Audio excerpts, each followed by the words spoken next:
ദൈവത്തിരുനാമം വാഴ്ത്തപ്പെടുമാറാകട്ടെ. ഉപവാസത്തിലും പ്രാർത്ഥനയിലുമായിരിക്കുന്ന ദൈവസഭയോട് ചേർന്ന് വീണ്ടും ഒരിക്കൽ കൂടെ കർത്തൃപാദത്തിങ്കലായിരിക്കാൻ, ദൈവത്തിൻ്റെ വചനത്തെ ശുശ്രൂഷിപ്പാൻ സ്വർഗം എൻ്റെ മേൽ ചൊരിഞ്ഞ അളവില്ലാത്ത കൃപയ്ക്ക് ദൈവപാദത്തിങ്കൽ നന്ദി പറഞ്ഞ് സ്തുതികളെ അർപ്പിച്ചുകൊണ്ട് എന്നോട് കാണിക്കുന്ന എല്ലാ കൃപയ്ക്കും ദൈവം മുൻപാകെ എന്നെ തന്നെ വിനയപ്പെടുത്തിക്കൊണ്ട് ദൈവസന്നിധാനത്തിങ്കിലേക്ക് ഞാൻ അടുത്തു വരികയാണ്. ഈ രാത്രികാലം കർത്തൃസന്നിധിയിലായിരിക്കുന്ന എല്ലാ പ്രിയപ്പെട്ടവരെയും നിറഞ്ഞ സ്നേഹത്തോടും ആദരവോടും കൂടെ വന്ദനം ചെയ്യുന്നു. ഷാജിച്ചാനെ ആൻറ്റി ഓർത്ത് ദൈവത്തെ സ്തുതിക്കുന്നു. ഈ ദൈവസഭയെ, ദൈവജനത്തെ ഉപവാസത്തിലും പ്രാർത്ഥനയിലും ദൈവകൃപയിൽ ഒരു പുതുവർഷത്തിലേക്ക് നയിക്കുവാൻ തക്കവണ്ണം പ്രിയ അഭിഷക്തനും കുടുംബത്തിനും ദൈവം നൽകുന്ന എല്ലാ പ്രേരണകളെ ഓർത്ത് ദൈവത്തെ വാഴ്ത്തുന്നു. എല്ലാ ചർച്ച് ലീഡേഴ്സ്, ദൈവ കുഞ്ഞുങ്ങളെല്ലാം വന്ദനം ചെയ്യുന്നു. അനുഗ്രഹീതമായ ആരാധന ലീഡ് ചെയ്ത പ്രിയ കുഞ്ഞുങ്ങൾ ജെയ്സൺ ജെറിൻ, പ്രിയ കുഞ്ഞുങ്ങളെ ഓർത്ത് ദൈവത്തെ സ്തുതിക്കുന്നു. ദൈവം ധാരാളമായി അനുഗ്രഹിക്കട്ടെ എന്ന് പ്രാർത്ഥിക്കുന്നു. ഞാൻ ആമുഖം ദീർഘിപ്പിക്കാതെ ദൈവവചനത്തിലേക്ക് പ്രവേശിക്കുകയാണ്. ഇന്ന് രാത്രി പരിശുദ്ധാത്മാവ് നിങ്ങളുമായി പങ്കുവെപ്പാൻ നൽകിയിരിക്കുന്ന വേദഭാഗം യോബിൻ്റെ പുസ്തകം 23-ാം അധ്യായം അതിൻ്റെ 10-ാം വാക്യമാണ്. യോബിൻ്റെ പുസ്തകം 23-ാം അധ്യായം അതിൻ്റെ 10-ാം വാക്യം. അവിടെ ഇങ്ങനെയാണ് എഴുതിയിരിക്കുന്നത്: എന്നാൽ ഞാൻ നടക്കുന്ന വഴി ദൈവം അറിയുന്നു, എന്നെ ശോധന കഴിച്ചാൽ ഞാൻ പൊന്നുപോലെ പുറത്തു വരും. അവിടെ രണ്ട് കാര്യങ്ങളാണ് നമുക്ക് പറയുന്നത്. ഒന്ന്, ദൈവത്തിൻ്റെ രണ്ട് കാര്യങ്ങൾ പറയുകയാണ്. ഒന്ന്, ദൈവം എൻ്റെ വഴിയെ അറിയുന്നു. രണ്ട്, ദൈവം എന്നെ ശോധന കഴിച്ചേക്കാം. ദൈവം എൻ്റെ വഴിയെ അറിയുന്നു, ദൈവം എന്നെ ശോധന കഴിച്ചേക്കാം. ഈ അധ്യായം ആരംഭിക്കുമ്പോൾ ഇയ്യോബ് പറയുന്ന ഒരു വാക്കുണ്ട്: ഇന്നും എൻ്റെ സങ്കടം കൊടിയതാകുന്നു. ഇന്നും എൻ്റെ സങ്കടം കൊടിയതാകുന്നു. കണ്ടോ, ജീവിതത്തിൻ്റെ സുഖമായ ഒരു കാലത്തും സന്തോഷകരമായ ഒരു കാലത്തുമല്ല ഇയ്യോബ് പറയുന്നത്, ഞാൻ നടക്കുന്ന വഴി അവൻ അറിയുന്നു. എൻ്റെ ജീവിതത്തിൽ ഒരു അഗ്നിശോധന വരുമ്പോൾ ഞാൻ പൊന്നുപോലെ പുറത്തു വരുമെന്ന്. ജീവിതത്തിൻ്റെ സുഖവും സമൃദ്ധവുമായ ഒരു കാലത്തിലല്ല അദ്ദേഹം പറയുന്നത്, ഇന്നും എൻ്റെ സങ്കടം കൊടിയതാകുന്നു. എനിക്ക് സങ്കടം ഉണ്ടെന്നല്ല പറഞ്ഞത്, എനിക്ക് പ്രശ്നമുണ്ടെന്നല്ല പറഞ്ഞത്, എനിക്ക് വിഷമങ്ങളുണ്ടെന്നല്ല പറഞ്ഞത്. ഇന്നും എൻ്റെ സങ്കടം കൊടിയതാകുന്നു. ഇന്നും എൻ്റെ സങ്കടം കൊടിയതാകുന്നു. എന്നിട്ട് അടുത്തതായി പറയുകയാണ്, അവൻ്റെ കൈ എൻ്റെ മേൽ ഭാരമായിരിക്കുന്നു എന്നല്ല പറഞ്ഞത്. ഒന്നാമതേ ഞാൻ ഞരങ്ങുകയാണ്. ആ ഞരക്കത്തിൻ്റെ മുകളിൽ അവൻ കൈവെക്കുമ്പോൾ അത് പിന്നെയും ഭാരമേറുകയാകുന്നു എന്ന് പറയുകയാണ്. എന്നിട്ട് അടുത്തതായി താൻ പറയുകയാണ്, കൊടിയതായ സങ്കടത്തിനകത്ത് ദൈവത്തിൻ്റെ കൈ തൻ്റെ ഞരക്കത്തിൻ്റെ മേൽ ഭാരമായിരിക്കുന്നിടത്ത് താൻ ദൈവത്തിൻ്റെ സാന്നിധ്യത്തെ കൊതിക്കുകയാണ്. പക്ഷേ ആ സാന്നിധ്യത്തെ കാണുവാൻ കഴിയുന്നില്ല. എങ്കിലും അതിൻ്റെ 6-ാം വാക്യത്തിലേക്ക് വരുമ്പോൾ അദ്ദേഹം പറയുന്ന ഒരു വാക്കുണ്ട്. അവിടെ പറയുകയാണ്, നിങ്ങളെല്ലാവരും പറയുന്നു ദൈവം എനിക്ക് ശത്രുവാണെന്ന്. പക്ഷേ എനിക്കൊരു ഉറപ്പുണ്ട്, ദൈവവും ഞാനും കൂടെ ഒന്ന് മുഖാമുഖം നിൽക്കുമ്പോൾ അവൻ എന്നോടൊരു ശത്രുവിനെ പോലെ എന്നോട് വ്യവഹരിക്കത്തില്ല. പകരം അവൻ എന്നെ ആദരിക്കും. എന്തൊരു ഉറപ്പാണ് ഈ മനുഷ്യൻ്റേത്. ഇങ്ങനെ ഓരോ വാക്യങ്ങളിലേക്ക് നാം ശ്രദ്ധിച്ചാൽ മനോഹരമായിരിക്കുന്ന അനേക ഭാഗങ്ങൾ അതിനകത്ത് പറയുവാൻ കഴിയും. ഞാൻ അതൊന്നുമല്ല എടുക്കുന്നത്, ഇതിനകത്തെ വായിച്ച വേദഭാഗം തന്നെയാണ് എടുക്കുന്നത്. ഞാൻ നടക്കുന്ന വഴി എൻ്റെ ദൈവത്തിനറിയാം. എന്നെ ശോധന കഴിച്ചാൽ ഞാൻ പൊന്നുപോലെ പുറത്തു വരും. ഇന്നെന്നെ കേൾക്കുന്ന എൻ്റെ സഹോദരങ്ങളെ, നിങ്ങൾ നടന്ന വഴിയും നിങ്ങൾ നടക്കുന്ന വഴിയും നിങ്ങൾ നടക്കാൻ പോകുന്ന വഴിയും ദൈവത്തിനറിയാം.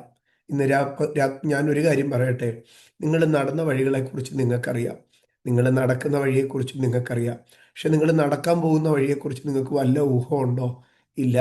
പക്ഷേ നിങ്ങൾ നടന്ന വഴിയും നിങ്ങൾ നടക്കുന്ന വഴിയും നിങ്ങൾ നടക്കാൻ പോകുന്ന വഴിയും ദൈവത്തിനറിയാം.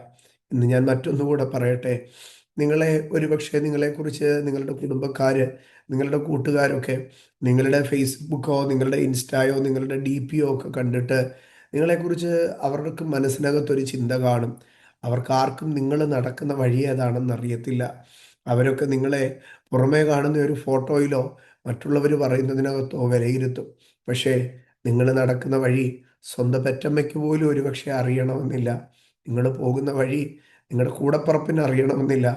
നിങ്ങൾ പോകുന്ന വഴി നിങ്ങളുടെ കുഞ്ഞുങ്ങൾക്ക് അറിയണമെന്നില്ല. നിങ്ങൾ അനുഭവിക്കുന്ന അവസ്ഥകൾ എന്തിന് നിങ്ങളുടെ കൂട്ടുവിശ്വാസികളോ കുടുംബക്കാരോ ആരും അറിയണമെന്നില്ല. ഇയ്യോബ് പറയാണ്, ഞാൻ പോകുന്ന വഴി ഏതാണെന്ന് ആർക്കും മനസ്സിലാവത്തില്ല. പക്ഷെ യോബ് പറയാണ്, ഞാൻ പോകുന്ന വഴി എൻ്റെ ദൈവത്തിനറിയാം. ഞാൻ പോകുന്ന വഴി എൻ്റെ ദൈവത്തിനറിയാം. ഇന്ന് രാത്രി എന്നെ കേൾക്കുന്ന എൻ്റെ സഹോദരങ്ങളുടെ അടുക്കൽ ഞാൻ പറയട്ടെ, നിങ്ങൾ പോകുന്ന വഴി ആർക്കും മനസ്സിലാവത്തില്ല. നിങ്ങൾ കടക്കുന്ന അവസ്ഥകൾ ആർക്കും മനസ്സിലാവത്തില്ല. അത് പറഞ്ഞാൽ ആർക്കും മനസ്സിലാവത്തുമില്ല. നിങ്ങൾക്കതൊന്നും വിവരിച്ച ഒരാളെ ഒന്ന് ഗ്രഹിപ്പിക്കാനുള്ള പ്രാപ്തിയും കാണത്തില്ല. പക്ഷെ ഞാനൊരു കാര്യം പറയാം, നിങ്ങൾ വിവരിച്ചാലും വിവരിച്ചില്ലെങ്കിലും, നിങ്ങൾ പറഞ്ഞു കൊടുത്താലും പറഞ്ഞു കൊടുത്തില്ലെങ്കിലും, നിങ്ങൾ ദൈവത്തോടത് അറിയിച്ചാലും അറിയിച്ചില്ലെങ്കിലും, നിങ്ങൾ പോകുന്ന വഴി ദൈവത്തിനറിയാം. നിങ്ങളുടെ കുടുംബജീവിതത്തിൽ നിങ്ങൾ വെക്കുന്ന കാലടികളും ദുർഘടങ്ങളും ദൈവത്തിനറിയാം. നിങ്ങളുടെ തൊഴിൽ മേഖലയിൽ നിങ്ങൾ പോകുന്ന അവസ്ഥ ദൈവത്തിനറിയാം. നിങ്ങളുടെ സാമ്പത്തിക മേഖലയിൽ നിങ്ങൾ പോകുന്ന അവസ്ഥ ദൈവത്തിനറിയാം. നിങ്ങളുടെ ജീവിതത്തിൻ്റെ ഒറ്റപ്പെടലുകളെ ദൈവത്തിനറിയാം. നിങ്ങളുടെ വഴികളിലെ ദുർഘടങ്ങളെ ദൈവത്തിനറിയാം. അടഞ്ഞ വാതിലിൻ്റെ മുമ്പിൽ നിങ്ങൾ എത്ര നേരമായി നിൽക്കുകയാണെന്ന് ദൈവത്തിനറിയാം. തുറന്ന വാതിലുകൾ പലതും വഞ്ചനയുടെ വാതിലുകളായിരുന്നു എന്നുള്ളത് ദൈവത്തിനറിയാം.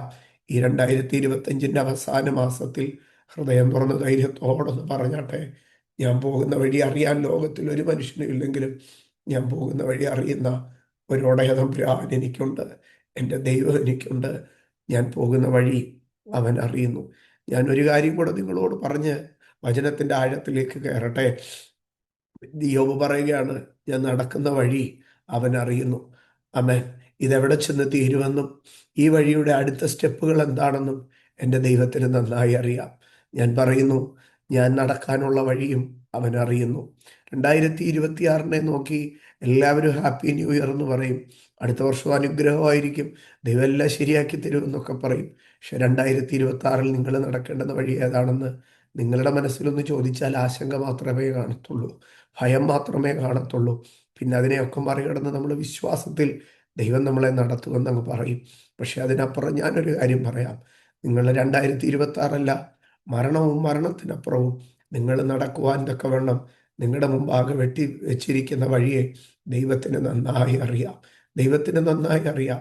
ഈ ദിനങ്ങളിലെ ഉപവാസ പ്രാർത്ഥനകളിൽ ദൈവം നിങ്ങളുടെ മേൽ പകരുന്ന കൃപ, ദൈവം നിങ്ങളുടെ മേൽ പകരുന്ന അഭിഷേകം നിങ്ങളുടെ ഇന്നലകളെ കണ്ടിട്ടല്ല, നിങ്ങളുടെ ഇന്നിൻ്റെ അവസ്ഥയെ കണ്ടിട്ടുമല്ല. നാളെ നിങ്ങൾ ഏത് വഴിയാണ് നടക്കേണ്ടതെന്ന് അപ്പനറിയാം. നാളെ നിങ്ങൾ ഏത് റൂട്ടിലാണ് പോകേണ്ടതെന്ന് അപ്പനറിയാം. നാളെ നിങ്ങൾ ആരെയൊക്കെ അഭിമുഖീകരിക്കേണ്ടത്, നാളെ നിങ്ങൾ എന്തെല്ലാമാ സഹിക്കേണ്ടത്, നാളെ നിങ്ങൾ എന്തെല്ലാമാ ഇൻഹെറിറ്റ് ചെയ്യേണ്ടത്, അത് ദൈവത്തിനറിയാം. അതറിയുന്ന ദൈവം ഈ ദിവസങ്ങളിൽ നിങ്ങളെ അതിനേറ്റവണ്ണം എംപവർ ചെയ്യുകയാണ്, അതിനേറ്റവണ്ണം എക്വിപ്പ് ചെയ്യുകയാണ്. ഇന്ന് രാത്രി ഞാൻ വ്യക്തിപരമായി വ്യക്തമായി നിങ്ങളോട് പറയുകയാണ്, ഈ ഉപവാസ പ്രാർത്ഥന നിങ്ങളുടെ ഇന്നലകളിലെ അവസ്ഥകളെ ഓർത്തല്ല ദൈവം ഇതിനകത്ത് നിങ്ങളോട് ഇടപെടുന്നത്. നിങ്ങളുടെ അവസ്ഥകൾക്ക് ഏറ്റവണ്ണമല്ല ദൈവ ഉപവാസ പ്രാർത്ഥനകൾ നിങ്ങളോട് ഇടപെടുന്നത്. വരുന്ന നാളുകളിൽ നിങ്ങൾ അഭിമുഖീകരിക്കേണ്ട ചില വിഷയങ്ങൾക്ക്, നിങ്ങൾ കടന്നു പോകേണ്ട ചില പാതകൾക്കേറ്റതായ ഒരു കൃപയും ഒരഭിഷേകവും ഒരു ദൈവാലോചനയുമാണ് ഈ ദിവസങ്ങളിൽ നിങ്ങൾക്ക് കൈമാറുന്നത്. ആകയാൽ ഞാൻ പേഴ്സണലി ഒന്ന് പറയട്ടെ, ഈ ദിനങ്ങളിൽ നിങ്ങൾക്ക് കിട്ടുന്ന ദൈവാലോചനകളെ എഴുതി വെച്ചോണം. ഈ ദിനങ്ങളിൽ ദൈവം നിങ്ങളോട് പറയുന്ന കാര്യങ്ങളെ നിങ്ങൾ എഴുതി സൂക്ഷിച്ചു വെച്ചോണം. നാളെയിൽ ഇത് നിങ്ങൾക്ക് അടയാളവും ഉറപ്പും ധൈര്യവുമായി തീരും. ഞാൻ നടക്കുന്ന വഴി എൻ്റെ ദൈവത്തിനറിയാം. നമ്മൾ പറയും, എൻ്റെ കർത്താവ് അറിയാതെ ഒരു മുടി പോലും എൻ്റെ ശരീരത്തൊന്നും വീഴത്തില്ലെന്ന്. അതിനപ്പുറം ഒരു വാക്ക് ഞാൻ പറയുകയാണ്, എൻ്റെ ദൈവം അറിയാതെ ഒരു വഴിയിലും ഞാൻ പോകത്തില്ല, എൻ്റെ ജീവിതത്തിൽ ഒന്നും കടന്നു വരികയില്ല. എന്നിട്ട് അടുത്ത ഭാഗം അദ്ദേഹം പറയുകയാണ്, എന്നെ ശോധന കഴിച്ചാൽ ഞാൻ പൊന്നുപോലെ പുറത്തു വരും. എന്നെ ശോധന കഴിച്ചാൽ ഞാൻ പൊന്നുപോലെ പുറത്തു വരും. രണ്ട് കാര്യങ്ങളാണ് തനിക്ക് ഉറപ്പുള്ളത്. എൻ്റെ പരീക്ഷ കഴിയുമ്പോൾ ഞാൻ ആരായിത്തീരും? എൻ്റെ പരീക്ഷ കഴിയുമ്പോൾ ഞാൻ പൊന്നായിത്തീരും. എൻ്റെ പരീക്ഷ കഴിയുമ്പോൾ ഞാൻ പൊന്നായിത്തീരും. എൻ്റെ സഹോദരങ്ങളെ, ജീവിതത്തിൻ്റെ പരീക്ഷ വരുന്നിടം വരെ നമ്മൾ പലർക്കും പൊന്ന. പക്ഷെ പരീക്ഷാകാലം കഴിയുമ്പോൾ നമ്മൾ പലർക്കും ഒന്നും വേണ്ടാത്ത ചവച്ചു തുപ്പിക്കളയാൻ കഴിയുന്ന വേസ്റ്റാ. പക്ഷേ ഇയ്യോബ് പറയുക, എൻ്റെ പരീക്ഷ കഴിയുമ്പോൾ ഞാൻ എൻ്റെ ദൈവത്തിന് പൊന്നായിരിക്കും. ആമേൻ. ഞാൻ മൂല്യമുള്ളവനായിരിക്കും. എന്നാൽ പൊന്നാകുമെന്നല്ല അദ്ദേഹം പറയുന്നത്. ശോധന കഴിച്ചാൽ പൊന്നുപോലെ ഞാൻ പുറത്തു വരും. ആമേൻ. അങ്ങനെയെങ്കിൽ ഞാൻ പറയുകയാണ്, എൻ്റെ ജീവിതത്തിൻ്റെ ശോധനയിൽ നിന്ന് ഞാൻ പുറത്തു വരും. ഹാ, എൻ്റെ ജീവിതത്തിൻ്റെ ശോധനയിൽ നിന്ന് ഞാൻ പുറത്തു വരും. ഞാൻ പുറത്തു വരും. പുറത്തു വരുന്നത് പൊന്നുപോലെ ആയിരിക്കും. ഞാനൊരു വാക്ക് കടമെടുത്ത് പറയട്ടെ. നിങ്ങളുടെ ജീവിതത്തിൻ്റെ പ്രതിസന്ധിക്ക് ഒരു എൻട്രി ഗേറ്റ് ഉണ്ടെങ്കിൽ നിങ്ങളുടെ ജീവിതത്തിൻ്റെ പ്രതിസന്ധിക്ക് ഒരു എക്സിറ്റ് ഗേറ്റും ഉണ്ട്. നിങ്ങളുടെ ജീവിതത്തിൻ്റെ ഡാർക്ക് സീസണുകൾക്ക് ഒരു എൻട്രി ഡോർ ഉണ്ടെങ്കിൽ ഒരു എക്സിറ്റ് ഡോറും അതിനുണ്ട്. നീ ജീവിതത്തിൻ്റെ പ്രതിസന്ധിയിലേക്ക് കയറിയ ഒരു മാസമുണ്ടെങ്കിൽ പ്രതിസന്ധിയിൽ നിന്ന് ഇറങ്ങുന്ന ഒരു മാസവുമുണ്ട്. ഒരു സന്ധ്യയെങ്കിൽ കരച്ചിൽ നിന്റെ വീട്ടിൽ കയറി വന്നെങ്കിൽ ഒരു ഉഷസ്സിൽ അത് ഇറങ്ങിപ്പോവുകയും ചെയ്യും. ഇന്ന് പകൽ ഞാൻ പറയട്ടെ, എൻട്രി ഡോർ ഉണ്ടെങ്കിൽ എക്സിറ്റ് ഡോറും ഉണ്ട്. ആകയാൽ യോബ് പറയുകയാണ്, ഈ കഷ്ടതയിൽ നിന്ന് ഞാൻ പുറത്തു വരും. ആമേൻ. യോബിന്റെ പുസ്തകം 4-ാം അധ്യായത്തിലേക്ക് കടന്നു വരുമ്പോൾ 7-ാം വാക്യത്തിൽ സ്നേഹിതർ യോബിന്റെ അടുക്ക പറയാം, യോബെ ഓർത്തു നോക്ക്, നിർദോഷിയായി നശിച്ചവനാര്, നേരുള്ളവർ അവിടെ മുടിഞ്ഞു പോകും. അപ്പൊ സ്നേഹിതന്മാർ പറയുന്നൊരു കാര്യമുണ്ട്, എടാ നിർദോഷിയൊന്നും നശിച്ചു പോയിട്ടില്ല, നേരുള്ളവനെങ്ങും മുടിഞ്ഞു പോയിട്ടില്ല. നിനക്ക് നേരും നീതി ഇല്ലാത്തത് കൊണ്ട് നീ ഈ കഷ്ടതയെ നശിച്ചു പോകും. നീ ഇതിനകത്ത് തീരും, നീ ഇതിനകത്ത് അവസാനിക്കും. ഈ കഷ്ടതയോടുകൂടെ നിന്റെ പരിപാടി തീരുമെന്ന്. 10 മക്കളും മരിച്ച് ഭാര്യയും തള്ളിപ്പറഞ്ഞ് ആടുമാടുകളും ഇല്ലാതായി ദാസിദാസന്മാരും നഷ്ടപ്പെട്ടു.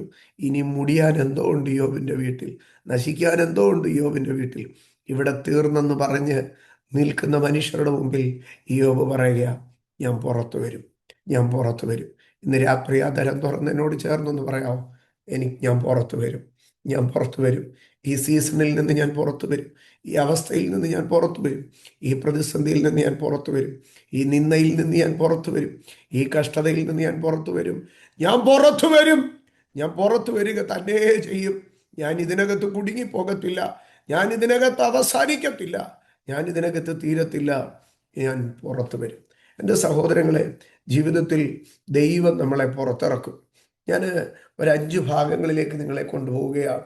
ഉൽപ്പത്തി പുസ്തകം 18-ാം അധ്യായം, ഉൽപ്പത്തി പുസ്തകം 8-ാം അധ്യായത്തിലേക്ക് കടന്നു വരുമ്പോൾ ജനസിസ് ചാപ്റ്റർ 8 and verse 16, 16-ാം വാക്യം, ദൈവം നോഹയെ വിളിച്ചിട്ട് പറയുക, നീയും നിന്റെ ഭാര്യയും പുത്രന്മാരും പുത്രന്മാരുടെ ഭാര്യമാരും പെട്ടകത്തിൽ നിന്ന് പുറത്തിറങ്ങുവേൻ.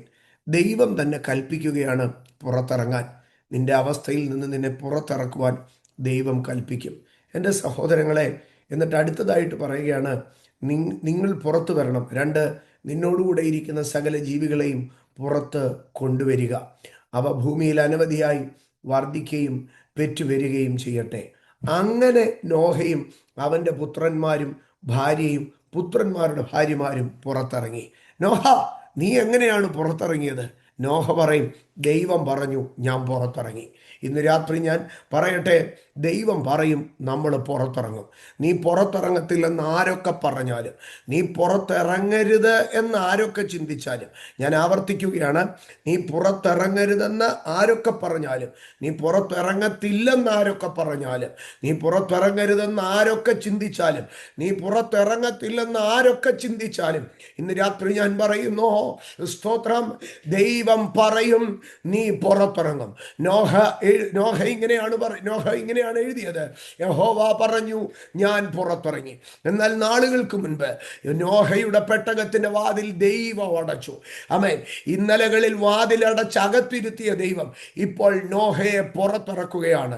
ഇന്നലകളിൽ ഒരുപക്ഷെ നിന്റെ വഴിയും വാതിലും ദൈവം അടച്ചുവെന്ന് നിനക്കൊരു സന്ദേഹം കാണും. പക്ഷെ ഇന്ന് രാത്രി ഞാൻ പറയുന്നു, ഇന്നലകളിൽ വഴിയും വാതിലും അടച്ചു ദൈവം നിന്നെ അകത്തിരുത്തിയെങ്കിൽ വാതിൽ അടച്ച ദൈവം തന്നെ വാതിൽ തുറന്ന് നിന്നെ പുറത്തു കൊണ്ടുവരുവാൻ ശക്തനാണ്.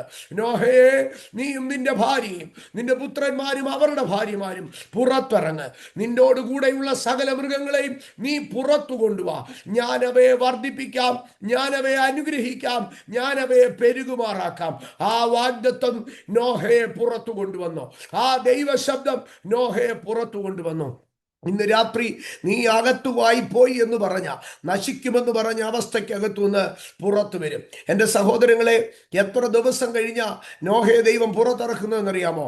1, 2, 3, 4 അല്ല, 370 ദിവസം കഴിയുമ്പോൾ, 370 ദിവസം, ഒരു വർഷത്തിൽ കൂടുതൽ ദിവസം അടച്ചിട്ട അവസ്ഥയ്ക്കപ്പുറം ദൈവം നോഹയോട് പറയുകയാണ്, നോഹയെ പുറത്തു വരിക എന്ന്. എന്തിനാ ദൈവമേ നോഹയെ ഇത്രമാത്രം അകത്തിട്ടത്? അതിന് ദൈവം പറയും, ഞാൻ അവനെ ഞാൻ ലോകത്തിൽ ന്യായം വിധിക്കുമ്പോൾ അവനിൽ കൂടെ ഒരു പുതിയ തലമുറയെ ഉണ്ടാക്കിയെടുക്കുവാൻ, അവനിൽ കൂടെ ഒരു പുതിയ കുടുംബത്തെ ഉണ്ടാക്കിയെടുക്കുവാൻ, അവനിൽ കൂടെ ഒരു പുതിയ ലോകത്തെ ഉണ്ടാക്കിയെടുക്കുവാൻ ഞാൻ അവനെ തെരഞ്ഞെടുത്തത് കൊണ്ട്, ഞാൻ അവൻ്റെ മേൽ നിയോഗമിട്ടത് കൊണ്ട്, അവന് ലഭിച്ച കൃപ കൊണ്ട് അവനകത്തായിപ്പോയി. ഇന്ന് രാത്രി നീ ഒരു കാര്യം അറിയണം ദൈവ പൈതലേ, നോഹയുടെ കാലത്ത് കൃപ ലഭിച്ചത് നോഹയ്ക്ക് മാത്രമായിരുന്നു. നോഹയുടെ കാലത്ത് ഒരു വർഷം അടയ്ക്കപ്പെട്ടതും നോഹ മാത്രമായിരുന്നു. ഞാൻ ആവർത്തിക്കുന്നു, നോഹയുടെ കാലത്ത് കൃപ ലഭിച്ചവൻ നോഹ മാത്രമായിരുന്നു. നോഹയുടെ കാലത്ത് ആ ഒരു വർഷം അടഞ്ഞ മുറിക്കകത്ത്, അടഞ്ഞ പെട്ടകത്തിനകത്ത് ദൈവം വാതിലടച്ചതും നോഹയുടേത് മാത്രമായിരുന്നു. കൃപ ലഭിച്ചവന്റെ വാതിൽ മാത്രമേ ദൈവം അടച്ചുള്ളൂ. കൃപ ലഭിച്ച ഒരുത്തനെ ഉള്ളായിരുന്നു, അവന്റെ വാതിലിനെ ദൈവം അടയ്ക്കുകയും ചെയ്തു. ഇന്ന് രാത്രി ഞാൻ നിന്നോട് പറയുന്നു, നിനക്ക് ലഭിച്ച കൃപയ്ക്ക് വില കൊടുക്കാൻ ചില അടഞ്ഞ വാതിലുകൾ നിന്റെ ജീവിതത്തിൽ കടന്നു വരും. എന്നാൽ അതൊരു ഇറ്റേണൽ ക്ലോസർ അല്ല. ഒരു സീസണിന് ശേഷം നിശ്ചിത സമയത്ത് ദൈവം തുറക്കും. ഒരു പ്രോസസ്സിൽ കൂടെ ദൈവം നിന്നെ കടത്തിവിടും. അത് നിന്റെ മേൽ കിടക്കുന്ന കൃപയുടെ വിലയാണ്. ആ കൃപയ്ക്കൊരു പദ്ധതിയുണ്ട്. നിന്നെ കൊണ്ട്, നിന്റെ തലമുറകളെ കൊണ്ട് ദൈവത്തിനൊരു നിയോഗമുണ്ട്, ദൈവത്തിനൊരു ശുശ്രൂഷയുണ്ട്, ദൈവത്തിനൊരു വാഗ്ദത്തമുണ്ട്. ആ വാഗ്ദത്തത്തിന്റെ പ്രോസസ്സിനകത്ത് അവൻ നിന്നെ അടച്ചിട്ടുവെങ്കിൽ, ആ വാഗ്ദത്തത്തിന്റെ പ്രോസസ് ഫിനിഷ് ആകുമ്പോൾ അവൻ നിന്നെ പുറത്തു കൊണ്ടുവരുന്ന ദൈവമാണ്. ദൈവം അടച്ച വാതിലിൽ നിന്ന് ദൈവം വിളിച്ചു പുറത്തു കൊണ്ടുവന്നോ. ഇന്ന് രാത്രി വിശ്വാസത്തോടെ ദൈവത്തിന് സ്തോത്രം പറഞ്ഞാട്ടെ. ആമേൻ. After the process, after the fulfilment, I shall be out from the ark. ആമേൻ. ദൈവം എന്നെ പേര് വിളിച്ചു പുറത്തു കൊണ്ടുവരും. ദൈവം എന്നെ പേര് വിളിച്ചു പുറത്തു കൊണ്ടുവരും. എൻ്റെ സഹോദരങ്ങളെ, നിങ്ങളിവിടെ ശ്രദ്ധിച്ചാൽ രണ്ട് കാര്യങ്ങൾ കാണുവാൻ കഴിയും. നോഹ പുറത്തിറങ്ങി, നോഹയുടെ കുടുംബം പുറത്തിറങ്ങി. പക്ഷെ നോഹയുടെ കൂടെ ഉണ്ടായിരുന്ന മൃഗങ്ങളെ മുഴുവനോ നോഹ വിളിച്ചു പുറത്തിറക്കി. നീ പുറത്തിറങ്ങുക മാത്രമല്ല, നിന്റെ കൈകൊണ്ട് ചിലരെ ദൈവം പുറത്തിറങ്ങുമാറാക്കും. നീ ദൈവശബ്ദം കേട്ട് പുറത്തിറങ്ങുന്നത് മാത്രമല്ല, നിന്റെ ശബ്ദത്തിൽ നീ ചിലരെ പുറത്താക്കും. ഇന്ന് രാത്രി എത്ര പേർ വിശ്വസിക്കുന്നു ഈ ഉപവാസ പ്രാർത്ഥനകളിൽ? The Lord is anointing me, the Lord is appointing me to bring some out from the ark. അടഞ്ഞ ഇടത്തു നിന്ന് ചിലരെ പുറത്തിറക്കാൻ ഒരു അഭിഷേകം എന്റെ മേൽ കൈമാറുന്ന ദിവസങ്ങളാണ് ഈ ഉപവാസത്തിന്റെ ദിനങ്ങൾ. നോഹ പുറത്തിറങ്ങി എന്നല്ല, നോഹ പുറത്തിറങ്ങിയിട്ട് നോഹ പെട്ടകത്തിൽ ഉണ്ടായിരുന്ന ആ സർവത്തിനെയും പുറത്തിറങ്ങി. ഈ ദിവസങ്ങളിൽ ദൈവം നിന്നെ അടച്ചിട്ടെങ്കിൽ നീ ചിലതിനെ പുറത്തിറക്കുക തന്നെ ചെയ്യാം. വിശ്വസിക്കുന്നവർ മാത്രം സ്തോത്രം ചെയ്താട്ടെ. Amen. You are locked because of the part of some process. Yes. ചില പ്രോസസ്സുകളുടെ ഭാഗമായി, ചില ദൈവ പദ്ധതികളുടെ ഭാഗമായിട്ടാണ് നീ അടയപ്പെട്ടത്, നീ ലോക്ക് ചെയ്യപ്പെട്ടത്. നീ പുറത്തു വരും, നീ പുറത്തു വരും. എൻ്റെ പ്രോസസ്സ് പൂർത്തീകരിക്കപ്പെടുകയാണ്. എൻ്റെ മേലുള്ള ഡിവൈൻ പർപ്പസുകൾ അക്കംപ്ലീഷ് ചെയ്യപ്പെടുകയാണ്. ഞാൻ പുറത്തിറങ്ങും. ഇന്ന് രാത്രി കരമുയർത്തി പറഞ്ഞേ, നോഹ പെട്ടകത്തിൽ നിന്ന് പുറത്തിറങ്ങിയതുപോലെ എൻ്റെ ദൈവം എന്നെ പുറത്തു കൊണ്ടുവരും.